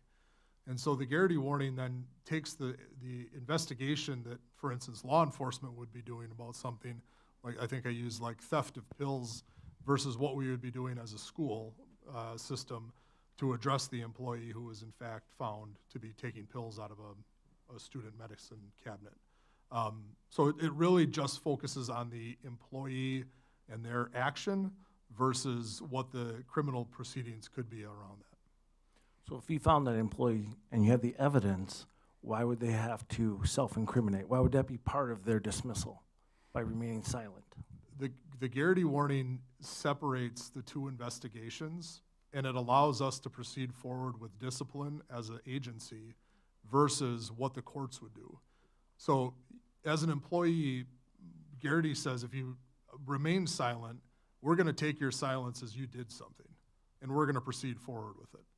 Whereas in the court system, and I'm not a lawyer, but the police, they have to prove that you had it. Your silence with us, it's not self-incrimination. It just says we're taking this as a statement that you have in fact engaged in this. So it's not used as a sole purpose, it's an add-on that you can assume guilt. We can then assume guilt, yes. And we can discipline accordingly. So it says in here that it won't be used against them in a criminal investigation unless required by law. For most cases, aren't we going to be compelled to turn that information over? Once the Garrity warning is signed, we can't turn that over. The information that we might glean that would be referred to somebody would be, for instance, a mandatory reporting situation. If we found that an employee was not following through with their mandatory reporting piece, we would then as an agency have to report. If that came up in an investigation, we would then be calling CPS to address that. But that would just be the information that we gleaned from that.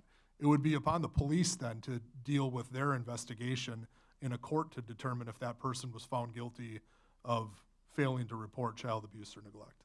So let's go back to the pill scenario then. So say the sheet that you gave us last week or 2 weeks ago is presented to them, they sign it, and then they say, yeah, I took the pills.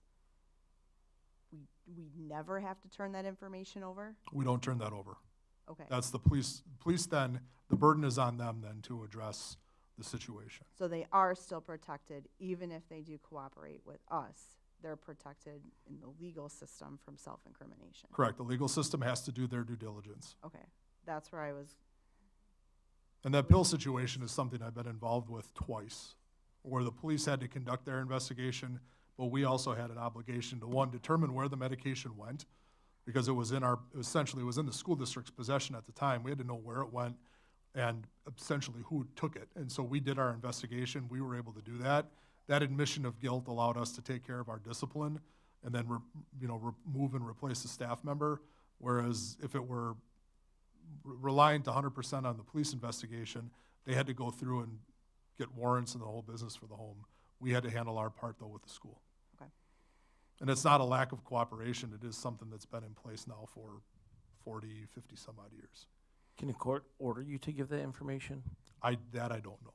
I don't know if that could be subpoenaed or not. We happen to have a lawyer. Would you happen to know? I hate to put you on the spot, but do you have an answer to that? I'm not sure I can answer it in open session. Okay. Why don't we wait until closed session? Okay. Are you enjoying this? Joe, are you enjoying watching Joe play lawyer on TV? Because I am.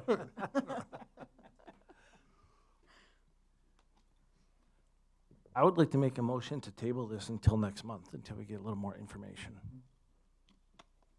Do you have any? I was about to make a motion to approve it, so you just beat me, that's all.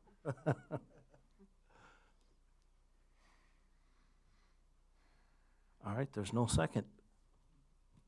I will make a motion that we approve policy 3139 and 4139. I second. We have a motion and a second. Any more questions or comments? All in favor, say aye. Aye. All opposed, say no. No. All right, good news on policy. There will be none on the agenda for the next several months. So Nice. take a little break from policy.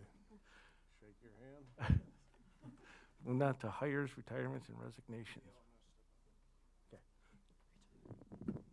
Sorry, I was busy telling Stephanie that that's not accurate, and you may have a policy in January. But Joe misspoke. Making them alive. But it will just be one or two, I promise. Okay, we have some new hires. So new contracts. Jacqueline Itzen is a Big Bend Elementary School part-time limited-term reading interventionist that we are offering a contract to. And then Fred Jonas, someone whom I have actually known for about 15 years. So it was exciting to see him in Mukwonago come into my office. And he is being offered a part-time credit recovery teacher position at the high school. So those are new contracts. Then the next three positions are the ESSER positions that Stephanie and Christine talked to you about last month. So these are teachers who are already in our system who were they were on limited term contracts. We're moving them to a renewing contract for the 24-25 school year. And so those people are Alyssa Soderman, who is a secondary math coach. She serves at both Parkview as well as the high school. Abigail Olson, who is one of our speech and language pathologists, and then Rebecca, I'm going to butcher the last name. Heilingenthal. Thank you, board members, who is also a speech and language pathologist. I'll just mention Jake excused himself, so there's no conflict of interest. Oh, perfect. Thank you. You're welcome. Yep, thank you. And then we didn't have any employees submit resignations, but we did have 4 employees submit their notice of retirement. And so we have Elizabeth Engelking, who is at Prairie View Elementary School, an art teacher who has been with us for 15 years. Gary Weiler, who is also at, who is at Parkview Middle School, an art teacher who has been with us for 26 years. Amy Shimenfeng, thank you, 6th grade teacher who is at Prairie View, and she's been with us for 18 years. And then Mary Schuler, who is also at Prairie View, 5th grade, who has been with us for 33 years. I'll make a motion we accept. Second. We have a motion and second. Any discussion or questions? Just a thank you to all of these retirements who have been with us for so long. Indeed.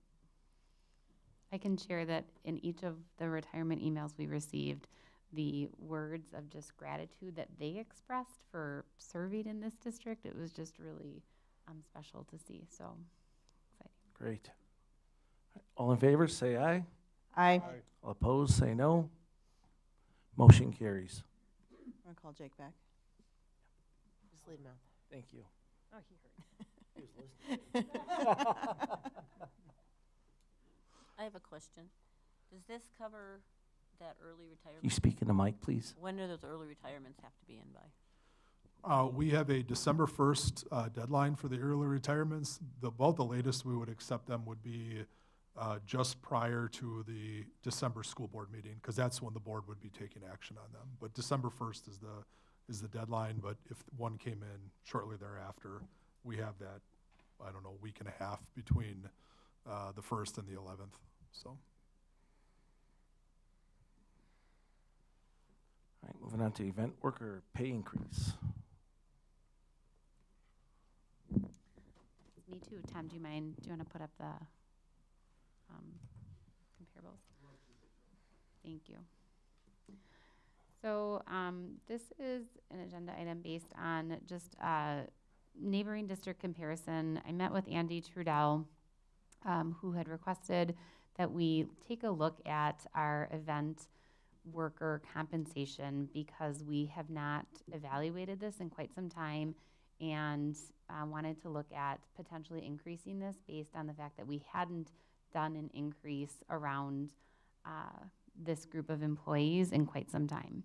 And so in looking at a neighboring district comparison, you can see that Mukwonago fell quite far below some of our neighboring districts. And so in working with Tom and working with Andy, we are recommending that we move from a $15.50 hourly compensation to an $18.50 compensation.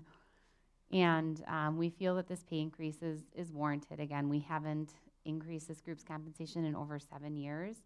Additionally, this is becoming an ever increasingly difficult position to fill. So ticket takers, announcers, and so getting people to really come and participate in this is what makes the event successful. And so from a budgetary standpoint, we can afford this.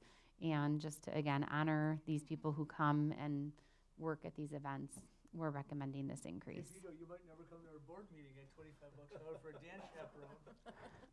Done. Ding, ding, ding. I'd like to make a motion. We approve. I second. We have a motion and a second. Any discussion or questions? How did the new rates get decided upon? Because they seem a bit over the average. In terms of other districts or in terms of? For us, for this $18.50 proposal, I mean, it's $3 over the average for a ticket taker. If you look at New Berlin at $12 an hour, they weight that average down. That's wrong. I wouldn't consider them. That's just bad data right there. Our $13.50 Weights it down. same. So you're saying the average is really going to be closer to pushing 7? Well, if we're going to copy Muskego here and there, we're 8 cents above them, so we'll steal their talent and we'll have the best ticket takers. Well, and I would also in the county. add to Tom's point, I did call some schools, and New Berlin is one of them. Some of you know I also happen to live in New Berlin and have 2 athletes where I happen to be a ticket taker and have, some payment models for this are also where they actually use their booster clubs to pay, because you can avoid then having to fill out some of the paperwork. And so this doesn't actually represent sometimes for these districts what the actual compensation plan is. So we did do due diligence in trying to figure out what is a fair compensation model. Thank you. Yeah. Thank you for that. Mm-hmm. Any other questions or comments? All right. All in favor, say aye. Aye. All opposed, say no. Motion carries. Thank you. Moving on to number 5, meal reimbursement to traveling staff members. Yeah, so we talked about at last meeting just increasing this, much like what we just discussed there with event workers. This is something that we haven't revisited in a long time, at least in the 8 years that I've been with the district here. So our current rates of reimbursement for traveling staff when they're out of state or out of the area is $8 for breakfast, $9 for lunch, and $18 for dinner. That is pretty low. So I'm proposing we move towards the United States General Services Administration guidelines for the area of 13 for breakfast, 15 for lunch, and 26 for dinner. I'd like to make a motion that we increase to 13 for breakfast, 15 for lunch, and 16 for dinner. I'll second. 26? Do you mean 26? 26. I meant 26 for dinner. Yes. Is that a second? Yeah. Okay. We have a motion and second. Any questions or comments? All in favor, say aye. Aye. Aye. All opposed, say no. Motion carries. Thank you.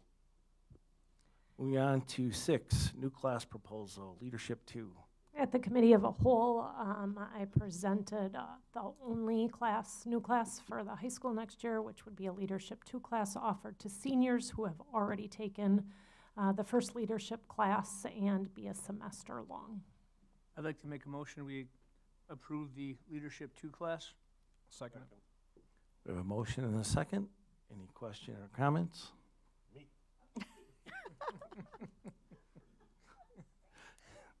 All in favor of the new class proposal for Leadership 2, say aye. Aye. Aye. Opposed, say no. Motion carries. Thank you. You're welcome. Number 7. All right, our next action item is Care Solace. So I had brought this forward at the October board meeting, actually. So we were approached by Care Solace, and I know Dr. Cook spoke about this also during that meeting as well, but it is their Care Solace's primary role is to help our families navigate pathways to care regardless of their insurance. So whether they're on public insurance, private insurance, or self-pay, which is one of the, I feel like one of the gaps that we currently have in our system for our parents. So our student services folks will continue to reach out and say, hey, I want to help get you a counselor or help you get hooked up with the right care. It is very hard for school staff to understand the insurance aspect of how our families receive care. And so this will actually, being able to use Care Solace, will be able to free up some of our student services staff, because that workload of continuing to follow up will then be handed off to Care Solace. So I am proposing that we move forward with it. The cost of Care Solace would be, is listed on here as roughly $13,500 for the remainder of this school year. If we were to decide to sign a 3-year contract, the total cost would be $48,000. And then the cost of this particular action would be covered through district grant dollars. So again, through that Get Kids Ahead initiative grant that was put out there post-pandemic. I make a motion that we go for the 3-year contract. It's cost neutral. I will second. All right, we have a motion and a second. Any questions or comments? All in favor, say aye. Aye. Aye. All opposed, say no. No, Motion carries. I did.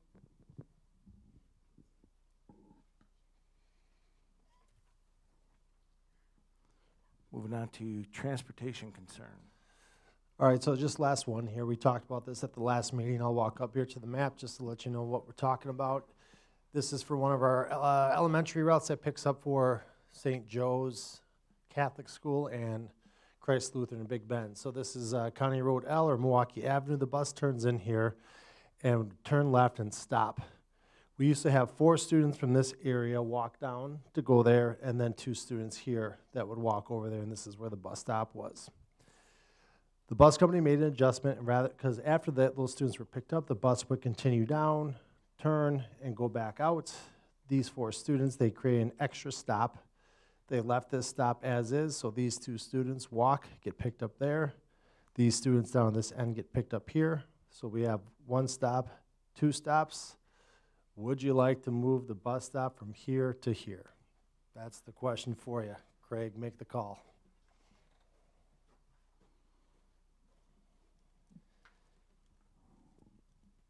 I'd like to make a motion that we deny the request. I'll second. I have just one question. When we were talking the other day, there were other students that were supposed to use that stop. Did we verify they do not? Correct. So So there was 6 students originally are in this neighborhood. All 6 used to walk to the original stop. 4 of those 6 get picked up now, rather than walking from down here, walking all the way to the 1 stop, they now get picked up here. So the original 2 students are still there. These 4 students in this area, rather than walk, get picked up down here. So there were no other students No. assigned to, okay. So the bus company received this appeal first, I'm assuming, and obviously made the decision to move the 1 stop, but then they also decided not to move the other one. Why? Well, and here's the thing, that's what we can't see on there, right? Like Arthur Hills is a good place to stop. That's why I'm just clarifying, like if the bus company chose to not move that, then I am in support of, I mean, they're the professionals driving the bus and know where they need to stop and not. So I just wanted to verify that this started with them, came to you, and now it's us, and Alan was like, no, we're gonna keep it. I'd say this, if you want to move it to their stop, to their driveway, sure you can. I'd say under the premise, if other students begin to ride that, then we are going to move it back. That'd be the compromise. Well, and I'm not interested in that. I'm just making sure, like, Alan was like, did Alan have a reason to say, no, we're not moving that first one? This became, I guess when this came to my attention, this looked like a matter of convenience. So generally speaking, if there's a true safety hazard, all in. I won't even ask you guys, I'll take care of that one. This just was, come to my driveway. Can't do it. Any other questions or comments? We have a motion and a second to deny the request. All in favor, say aye. Aye. Opposed, say no. Motion carries. Moving on to unfinished business. Yeah, this evening, we would like to thank and acknowledge the Phantom Lakes Yacht Club for their donation of $500 to be used to provide a scholarship to a high school senior who will be continuing their education at either a vocational or a technical school of their choice in Wisconsin. So a very generous donation from the Phantom Lakes Yacht Club. And I just would like to extend a thank you to the administrative team, the people that are working in our schools. Looking right now at Stephanie and Christine and the work that's going on around those school report cards. That really, the improvements that we have made, particularly at the elementary and middle level, have been absolutely remarkable over the last 6 or 7 years. To continue the focus that they've had has just been, it's been essential for us. When we talked in August, the teachers who were in the summer, the professional development, the curricular reviews, and all of that, that plus the work that our students and their parents are doing is what is contributing to that level of success. And it must be noticed, and I'm very, very grateful to be in a position where I'm working with a community, student group, and a staff that is that dedicated to that level of improvement and achievement in our system. So want to acknowledge that tonight. All right, I would just like to thank Luke and his staff on the big turnaround at Parkview Middle School. Thank you. Good job, Luke. Moving on, our next is the executive session. Wisconsin Statute 19.85, we'll be discussing litigation on policy 5514 and discussion of specific student discipline. I'll make a motion that we move to executive session. Second. Roll call, please.